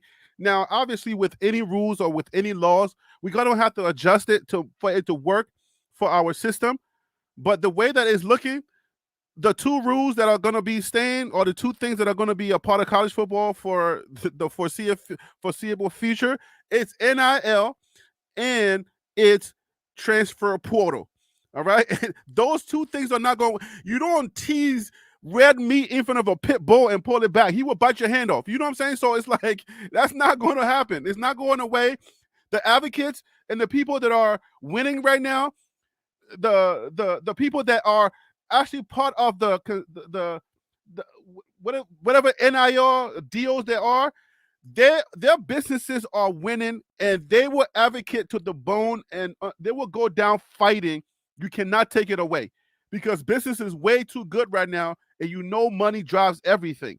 So at the end of the day, it's I don't know. I think we as fans, we got to change our minds. Our brain has to recalculate. We got to recalibrate our brains and our expectations when it comes to how this football thing is going to go, how NIL and this transfer portal is working. And for those old school people like DC who just think, oh my gosh, get the high school kids in here, build them up, bruh. You gotta get with the program, bruh. It's about the transfer portal right now. You can if you want to push back until I move on, before I move on, push back right now. I would love to, but honestly, like Rod made a great point. I can't push because that's logical. That's facts. At the end of the day, is I guess it's just to a point where those kids now are gonna have to, and I'm just from this angle, those high school kids are really gonna have to find out a program for their conditioning, strength, all that kind of stuff, nutrition, that stuff, because because if they don't get it, then they're never going to make it up to that big stage. It's going to be very difficult to make it up if they don't make the weight and build the strength. And some of those smaller schools, if you've ever been to them, again, I was at Alabama State, they did not have that. That's why JSU was able to dominate, because they had the strength, the conditioning, and the food, the nutrition program. Yo, I had a clip. I had a video of a guy, either a coach or a recruiter, and he was talking about the new D1. Like the new D1, he was saying scholarships are not available anymore. Just like Coach Lowry was just saying, scholarships for D1 schools are limited right now, and it's not available anymore. So the way that you go now is you go to either a D2 or a JUCO, and you build your name up, and then you come through. So it's like, yo, if coaches are not recruiting from high school that much anymore because the transfer portal is popping right now, and they don't want no immature kid to come and glean off of them and then jump into the transfer portal halfway through, we got to really think about that. And let me bring on T. Nolan to talk about that, and then he can jump into the conversation. T. Nolan, welcome to the show. Thank you for calling in. I appreciate you. Hey, man, listen, I apologize. I just got back on the tail end. I had a business call, so I missed the last 30 minutes of what was going on. I know you was itching to get in here and see what you had to say. So what do you think about piggybacking off of what Coach Lowry said, that there's not that many scholarships for D1 from high school for D1s anymore, and the idea of the new D1 is D2 or JUCO, and just the transfer portal is just popping right now for us to be too focused on high school students. What are your thoughts on that? I agree. And, I think it's timing with everything. Unfortunately, we use Coach Prime as a measuring stick for the way the new system has developed, because everything NIL is, we call it college, but it's more geared towards professionalism. So the way that we all loved and watched college up until last year, that's gone. I don't think it'll ever be that again. So the reasons that people go to schools and everything else. Now, when it comes to the portal, most people that are transferring are those that believe that either they're going to make it to the pros, or those that believe they have an opportunity. But those that don't and really understand that, and they get an NIL deal, some of these NIL deals are setting these young men up for the rest of their life as if they were going pro. And that's a life-changing situation as well. So when some of these guys are leaving from one institution to another, and they're getting NIL top deals, that's life-changing money to some of these young men. I wanted to real quick piggyback on the insurance for the jury and stuff like that. Okay. I sell insurance. I don't know how many people are on this line now, but I guarantee you more than 75% of the listeners on here do not have life insurance. I'm in the business, and I guarantee you. So what make you think an 18 or 19-year-old kid is going to know something about having insurance on the jewelry, either that was given to them, NIL deal, or whatever it was? That's just not factual. Well, what happens, Mr. Nolan, we have to instruct these guys. We got to have literacy classes. We have to get outside of our shadows. I have insurance. I have life insurance, but my grandfather put me on point. And so we as a community, that's why I'm on this platform with the Liberian King. He has an agenda. A lot of people might not see his agenda, but he has an agenda. And so we as informative people, we have to come to the table with our information, and we have to lace the community, lace the people. You know, yeah, a lot of us, 75% of us don't got life insurance. But if you know anything about the way you move your money, you would get a life insurance policy. So can I I touch on agree. that real quick? Can I touch on that real quick? Go You don't ahead. mind? All right. So when we get new soldiers in, I would absolutely just light into a platoon sergeant when I was a lieutenant. Well, because I was an older lieutenant, that we do all that. We look to make sure when they have this, and this is what I'm saying. So you probably wants to take a look at this. Is that we got somebody looking? Do you have your insurance?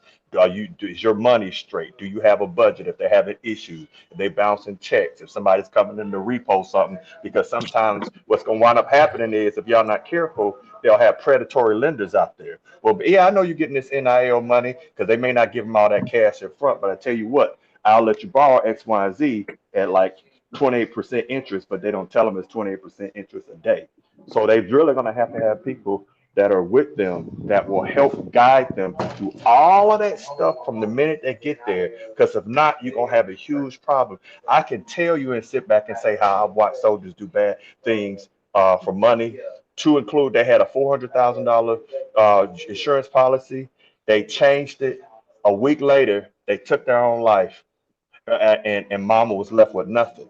So those are those things that young people, I know we want to say it, and Coach Myra, you are the exception. Unfortunately, not the norm, where a lot of them, when they get that money, a lot of them don't know what to do with it. But a lot of folks will help you spend that money. And that's something that's hard to teach unless you got a mentor there. And Coach Prime can't do it all on his own. I agree. And that statement right there, that last statement you made is what I want to touch on. You're exactly right. Understand this, that the Colorado Buffaloes wasn't the only ones that was victimized. So we keep talking about what Coach Prime should have done and could have done, but what about Coach Kelly? I mean, the only difference in that, they're both coaches, except he's white and Coach Prime is not. So Uh-oh. all I've heard a lot of the times what Coach Prime could have done and should have done, this happened to both teams. So all the onus is not on Coach Prime for being able to educate his kids. This is something across the board, and it should apply evenly to every college campus and not just the Colorado Buffaloes.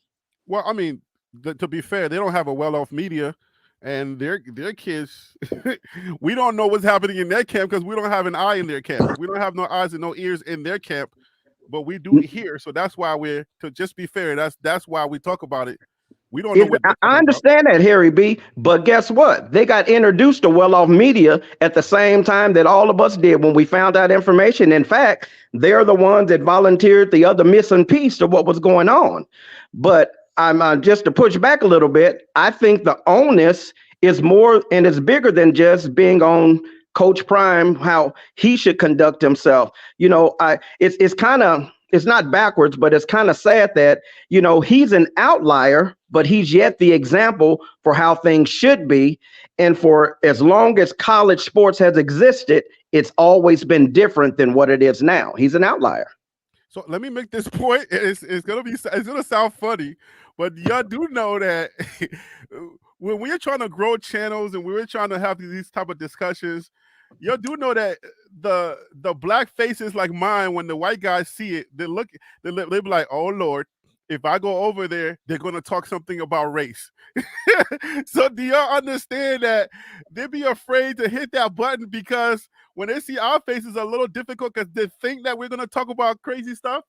I mean, how do y'all feel about that? Because I just feel like it's interesting because you see certain guys, and I ain't gonna say who, you see certain guys and then their growth goes, but then the ones that talk about issues are always the one that and then people always say, you want to grow, but you're talking about this and you're talking about respect and stuff like that.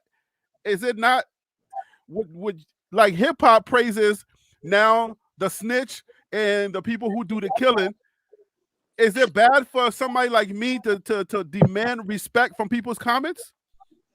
No, and I'm gonna tell you right now, I'm gonna be transparent because I got the smoke, but it's not for here. I don't like the fact that I see people. I'm gonna leave it like that, and that we will flock to that, but then we won't support people like you that are also having discussions to other things. Because, like for example, you got to have people like sometimes I'll have relationship we use an example, relationship conversations. And when I watch it, some of the sisters that they'll go to people that tell them comfortable lies over the uncomfortable, sometimes uncomfortable truth. Like I have a lot of people say, well, I'm strong and independent. I said, do you have life insurance and burial insurance? No, then you ain't strong and independent because somebody else gonna pay to bury you. That's an uncomfortable conversation. It's not yes, queen, you can do it all. But it's amazing that how people will come in and they're predatory in their content, not informational like you are. And I Well, also want to put this. I want to put this out too. I go to the comments of my counterparts, like my white counterparts, and I'm just gonna say my white counterparts, people who I'm friendly with. And I noticed that the conversation in the chat is not the same energy like the conversations in my chats. It's so weird that they have respectable conversations, but then when it comes to my chat, it's almost like they're trying to correct me. They're trying to say this and they're trying to say that. Why is that? Why is it that for some odd reason I get the smoke, but then when they go to the white creators or the white content creators, they just have conversations. They don't question their motives. They don't question anything. The Prime black men effect. always get the question. Hey, Harry, how dare you come into our zone and try to speak intelligently? How dare you come into our zone to try to get, as Coach Prime said, get something started that is going to be sustainable.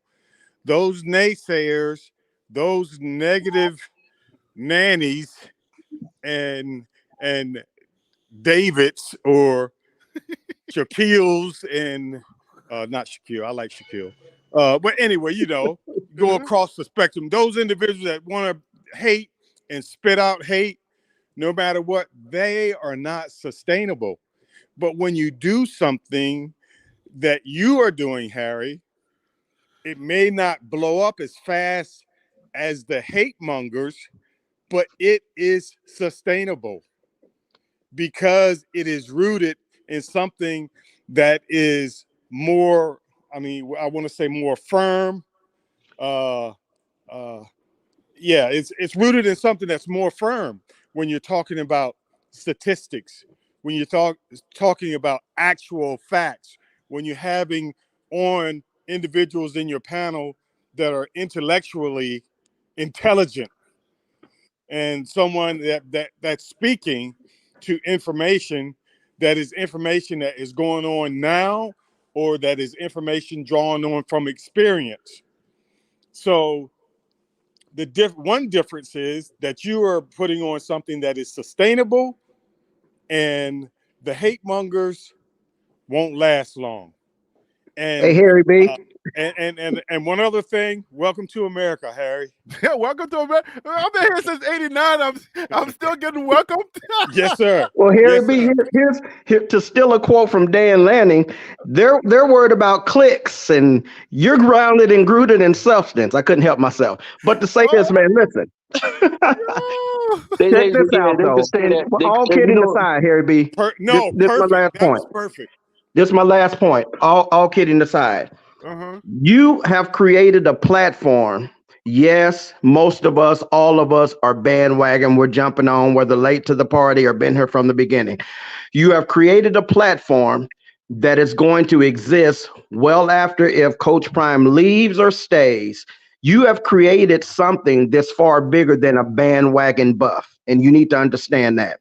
You have opened up your platform. You have opened up your intelligence. You have opened up a outlet for people to be able to have that tough conversation that everybody is not willing to have, and you ought to be commended for that. Harry B, I promise you, man, when everything is said and done, if there's no more Colorado, created Harry, something that is sustaining. I'm gonna say this: rooted in flash, not substance. But you talk of rooted in flash, but they got 400 different uniforms. Stop it. All them uniforms and no national championship. I don't want to hear it. Next. So I just wanted to just say I wasn't bringing this up to get praises from people who are trying to seek praises. I brought it up because I want people to understand the dynamic of Coach Prime, what he gets because of the last conversations that we just had, where Coach Prime gets the way that he's talked about is not the same that other coaches are talked about, right? So the same thing is happening, and I want people to understand, like, think about the way that you talk on the black platforms versus how you talk on the white platforms. Think about how you comment when they share information, how you respond to us when we share information, especially if I make a mistake, how you respond to me, and how you respond to somebody who's white and how they make a mistake. If you look at that, the dynamic of the way that you respond, the way that you code switch, and the way that you talk to them, it's not the same the way that you talk to me. It's not the same the way that you approach me, because I'm not a guy that stays out of my comments. I'm trying to make sure that we have a respectable community where people can come and share their thoughts, whether it's different from mine or it's the same. Go ahead, Mike. Go ahead, Coach Mike. Hey, you can call me whatever you want to call me, Mike, Lowry, Coach Lowry. I don't mind. You know what I'm saying? Coach Lowry to me, man. You're coach, so I'm gonna call you that. It don't matter. I go by a bunch of titles. So let's go back to the issue what we're talking about. The issue is that we are well-rounded, and we're tired of being grouped in certain categories. There is a systemic system that's in place. We're breaking free from that place of existence. We need a platform where we can congregate and brainstorm and elevate each other. It so happened that Coach Prime has been given the plateau for us to have a dialogue. And with that being said, we can talk about a lot of different things that our community has swept under the rug or is afraid to talk about, or it's certain secret societies. And I'm fortunate enough to have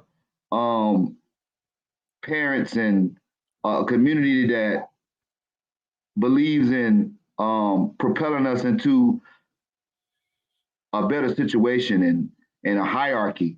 And I'm so happy that Prime is from my community.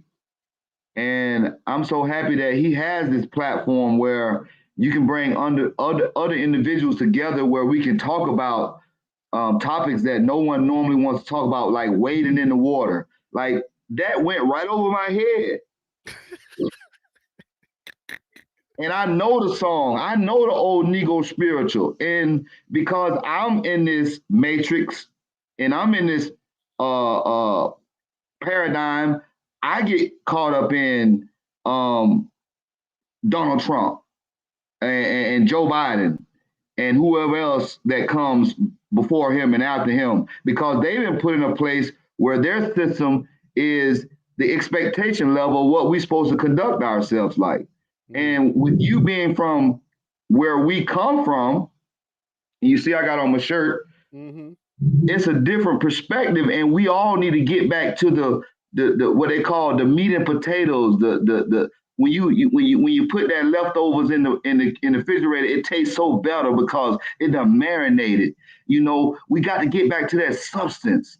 Like Mr. Nolan said, we got to be rooted in substance. We can't be here for clicks and views. We got to be here to promote and elevate each other. That's all I want to say. But they're in clicks and views too. That's why they got 400 uniforms.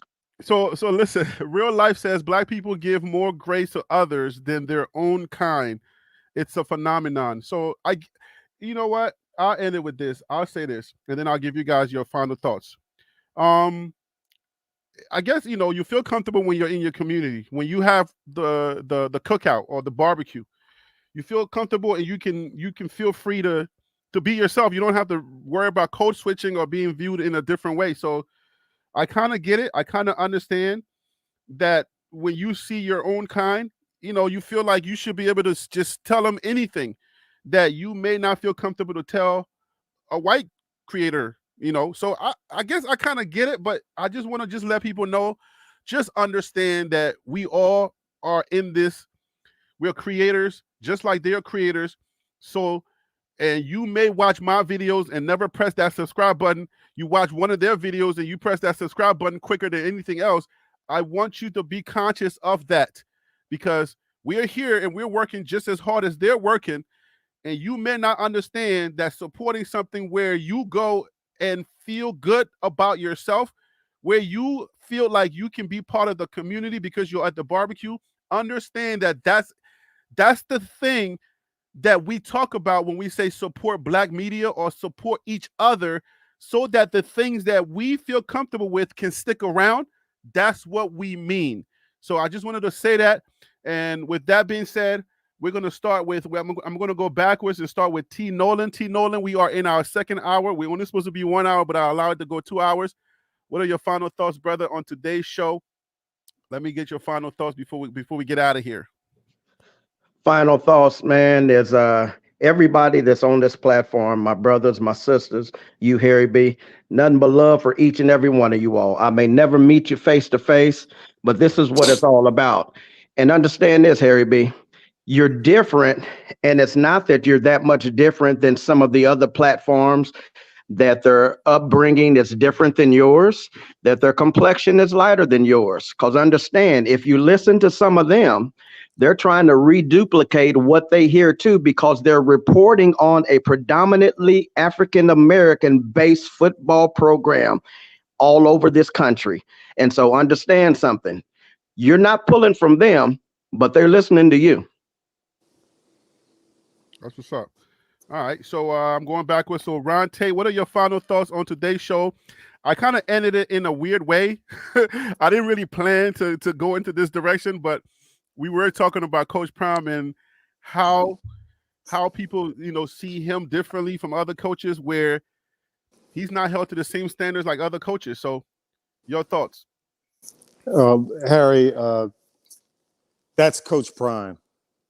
He is built for that, as he's asked his player. There's some things that I won't say in the media because I don't know if you guys, talking to his team, if you guys are built for that. He's built for it. He understands it. And he can, and like you said, he can handle it.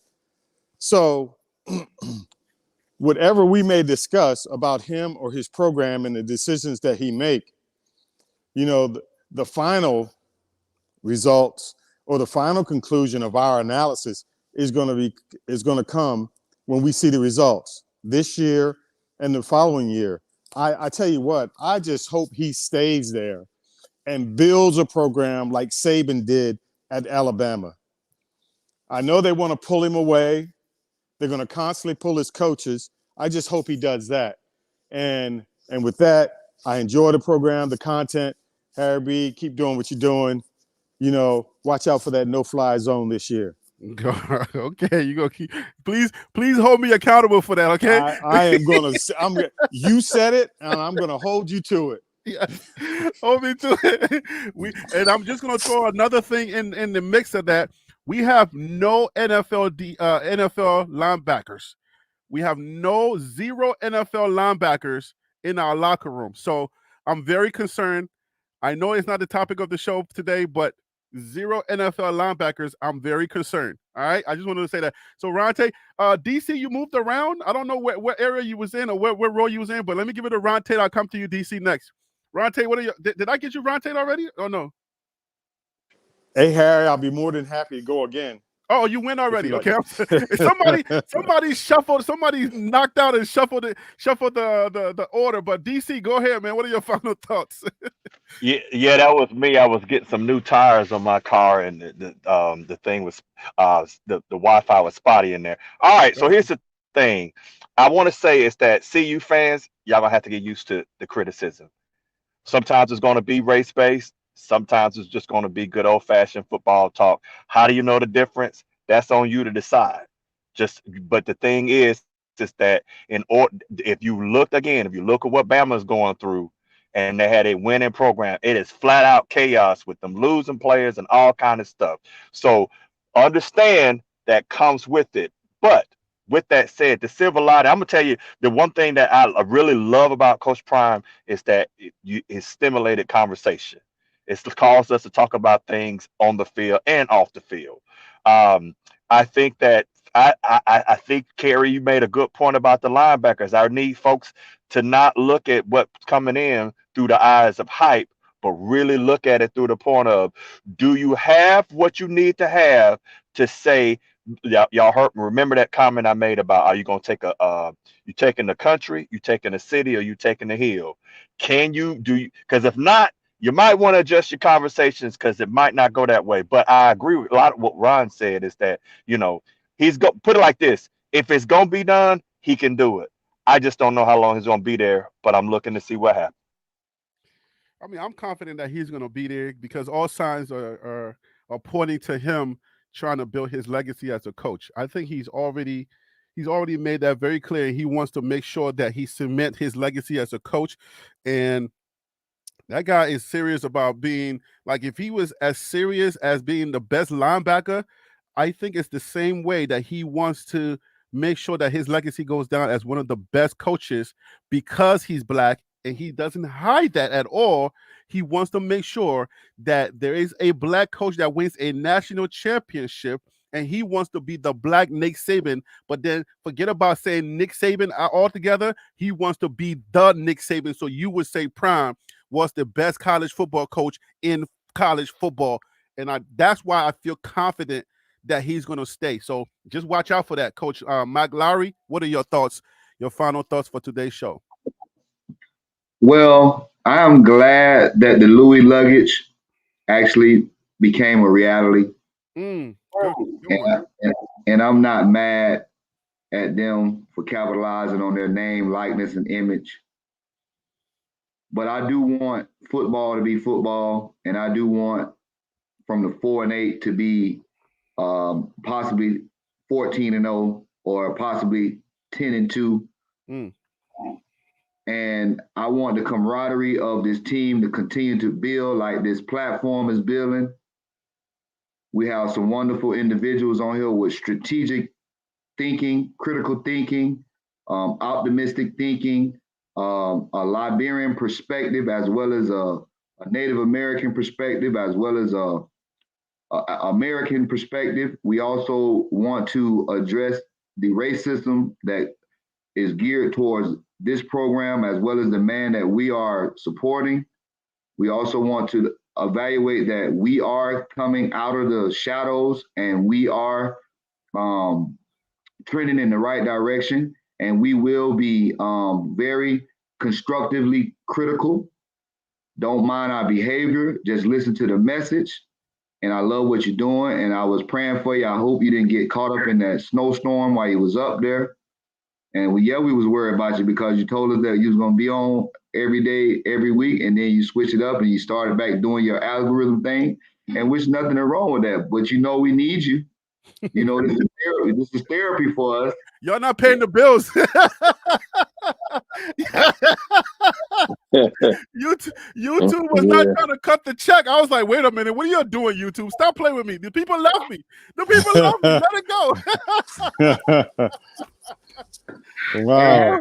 Hey, Harry, I done had a YouTube since 2005, and I was checking your numbers, and I'm like, damn, how come he get more views on his videos than he does on his live? So I was questioning it too, Harry. Yeah. Yo, the people love the show. People are telling me, yo, bring back the lives, and I'm like, YouTube doesn't want me to. I don't understand it. The lives be popping, and the comments, if you look in the daggone chat, it's popping too. So I'm like, come on, YouTube. We're going to have to meet somewhere, some halfway, because I really want to do the show, but they're trying to forget about me, and they're taking down my money. And I'm like, dang, man, I can't feed my family by doing lives? That's crazy. Harry, hold on real quick. Harry, can't you take the live show and cut it up and make a bunch of mini content? Yeah, I can do what Shannon Sharp did, but the shorts are only advertising for your bigger video. So if nobody... Not the shorts. Like, how you have like different points you talk about, and then take, like, for example, we talked about Coach talking about I guess other coach talking about them, and like take the bits pieces out of that and put that together and have those. So then you don't have to recreate the wheel. You can just basically go back in and spend like a week cutting content from your lives and dropping those in there. Maybe go to 3 days a week because we all love you. And yeah, I was like on crack. I was like, I need my TLP crack. But thing being is that if you cut them off and cut them up to slices and stuff like that, Yeah. that'll give you more content and you basically, get more bang for your buck. Yeah, I mean, there is a strategy for that, but the CU fan base, and I'm just sharing this with y'all just from a business standpoint. The CU fan base, the way that it goes for YouTube, it's that they either want the most current news or they want something that's relevant, and it's hard to what it's hard for me to do what you're saying, which is I'm gonna try it, but it's hard for me to do what you're saying and get people to come in and watch it because they don't understand it. And that's just it's a little weird. I've tried several times, but people they're looking for breaking news and then they're looking for information that is related. And it's just hard to do it with the lives because we have a lot of great conversations and I wish that people would get to these hours, but it's a little bit hard to do as from a business standpoint, from a YouTube business standpoint, it's a little hard to cut these shows up. Let me give it to East Coast. Let me get his thoughts, and then Coach, you can say what you got to say. Go ahead, East Coast. Let me go on here real quick. I'm gonna take one final jab at the trolls. They're not gonna like this, but oh well. Because guess what? Promise here to stay. And on top of that, look, he gonna cook. It's his first year. You know what I'm saying? Now, if this was year 3 and he's doing the same nonsense, then it'd be a problem. Nick Saban, who all of these trolls are worshiping, he ran from the NFL allegedly because he failed there. Okay, he went 6-7 his first year. He had a failing year, and then he turned it around. It take time. Chip Kelly, who failed 3 years in a row with UCLA, they went 3-9. He failed, and then he turned his program around. Let Dion cook. Year 2 and 3, let's see what happens, and then we'll say whether he's a top coach or not. The bar is always raised when it comes to us. I tell you, anytime it comes to us, they gave Nick Saban a chance, but when it comes to a black person, it's always they got to move the needle or move the goalposts. Let Dion cook. That's all I got to say. And Coach, I'm gonna give it to you in a second. But when you said that, Kev, it reminded me of something. And the thing that I get reminded of is that phrase that I heard before from one of my regular American friends, my Black American friends. He says, in our community, this is something we talk about, is people think that you ain't better than me. What makes you think you're better than me? Why should I support you if you're not better than me? And I was like, what does that mean? It's weird. But then as I've lived in the United States for so long, the older I get and the more conversations that I have with my African American friends, I'm coming to understand it because I'm like, well, I'm not trying to be better than you. I'm you. You and I are the same. So if you feel a certain way, if you support me, I support you. Guess what? We can both rise. But it's always that thing where somebody's like, who are you? Why should I support you? Or who do you think you are? That attitude. I didn't know that was in the African American community, but that's something that I've been reminded of over and over again. It's like saying, who are you? But they don't say that for the white creators. They don't say, who are you? They just accept it and just consume it. That's all I'm saying, Harry B. It's the first year. It's the first year. Let them cook. If by year 2 or 3, it's the same type of situation, then we got to sit back and say, Prime, what are you doing? But it's his first year, man. How come it can't be the same treatment as if it was Nick Saban, a white coach? But when you see a black coach, oh, he's not winning right now. He's terrible. He's the worst thing that ever happened. Who do you think you are, Coach Prime? You ain't gonna win nothing. You're not better than us. Anyway, Coach Mark Lowry, go ahead so we can close out. So what I want to tell you, I was do you have a Facebook forum? No. I'm not going back on Facebook. All right. Do you have an Instagram forum? I don't have forums on Instagram. The only place that I come and communicate is on YouTube because that's where I make my money. Any other places they're only using me, and I don't want to be used. Okay, well, I was just trying to say if you created a forum, then we can all get together and share your stuff together, right? And because what happens is you have to have a community that's based on network sharing. Mm-hmm. And so when you have a community that's based on network sharing, you can get more things done. Now, when you try, like you said earlier, I'm the only pilot in this cockpit. You have to. What happens is, as a leader, in which you are, and as a king you are, you have to bridge the gap with other kings, and you have to be willing to take down some of the strongholds that have you opposing a betterment. And you have to use these platforms to get your information out there. And so that's just a suggestion. Yeah, I don't like using Facebook, but I use it because I know it's a platform that everyone uses, and I can use it as a network sharing platform. And I don't use YouTube because I wasn't ready to come out and expose myself, but now I am. So I'm going to start sharing my information over into my other platforms, just like X or Twitter. You have to use these platforms because these are the people, the conglomerates are using these platforms. And so you have to get the consumers and the people that are watching to stream your shows for you if you don't want to pay the money to stream your own shows. You understand what I'm saying? Yeah. So just to answer that question, I'm on Instagram, I'm on Twitter, I'm on TikTok, the TLP Sports Club. I'm on those platforms, and I just been slowly building those up. But I'm on those platforms. The only platform that I'm not on is Facebook, just for personal reasons. I'm not going back on there because I don't want nobody to find me. I don't want anybody on Facebook to Hey, Harry B, man, I ain't mean to spaz on your channel, man. My bad. Nah, you good. No, I was just saying that because look, he never promised no championship in his first year. He said it himself in the first meeting, in that first game. I'm 7 to 8 dogs away from doing what I really want to do. He never said playoffs. Now this shit he said playoffs, and if he don't do that, then we can hold him accountable. But let the man cook. That's all I'm saying, man. It's gonna be hard because secretly, and I'll tell you this, and then we'll end.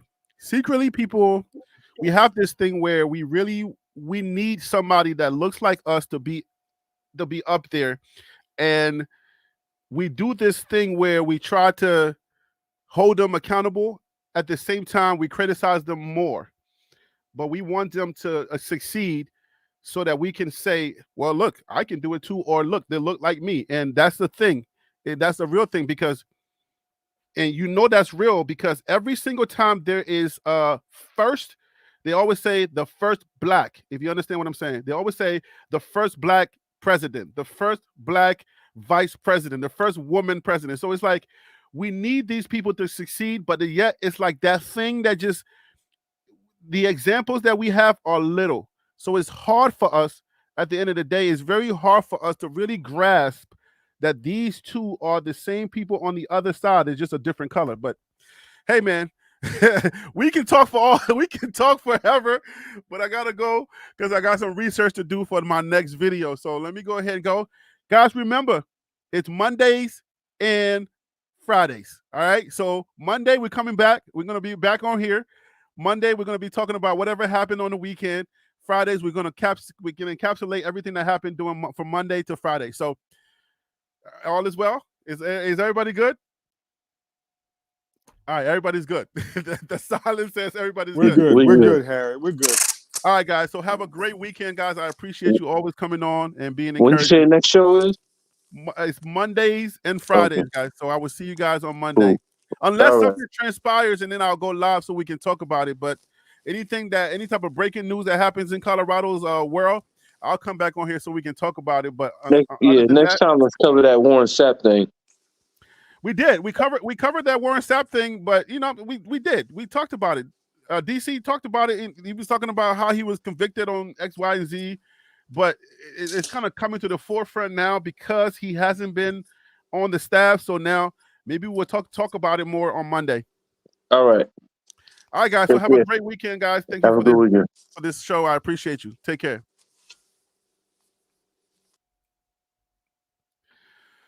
All right, guys. So there you have it. Today's show was a great show. We had a great time, and we talk about these things because it matters to our community, because we're in the football community, but there are other things that are happening with us as a community of people, whether it's our football family or it's our community of black people that looks like me, that may not look like you.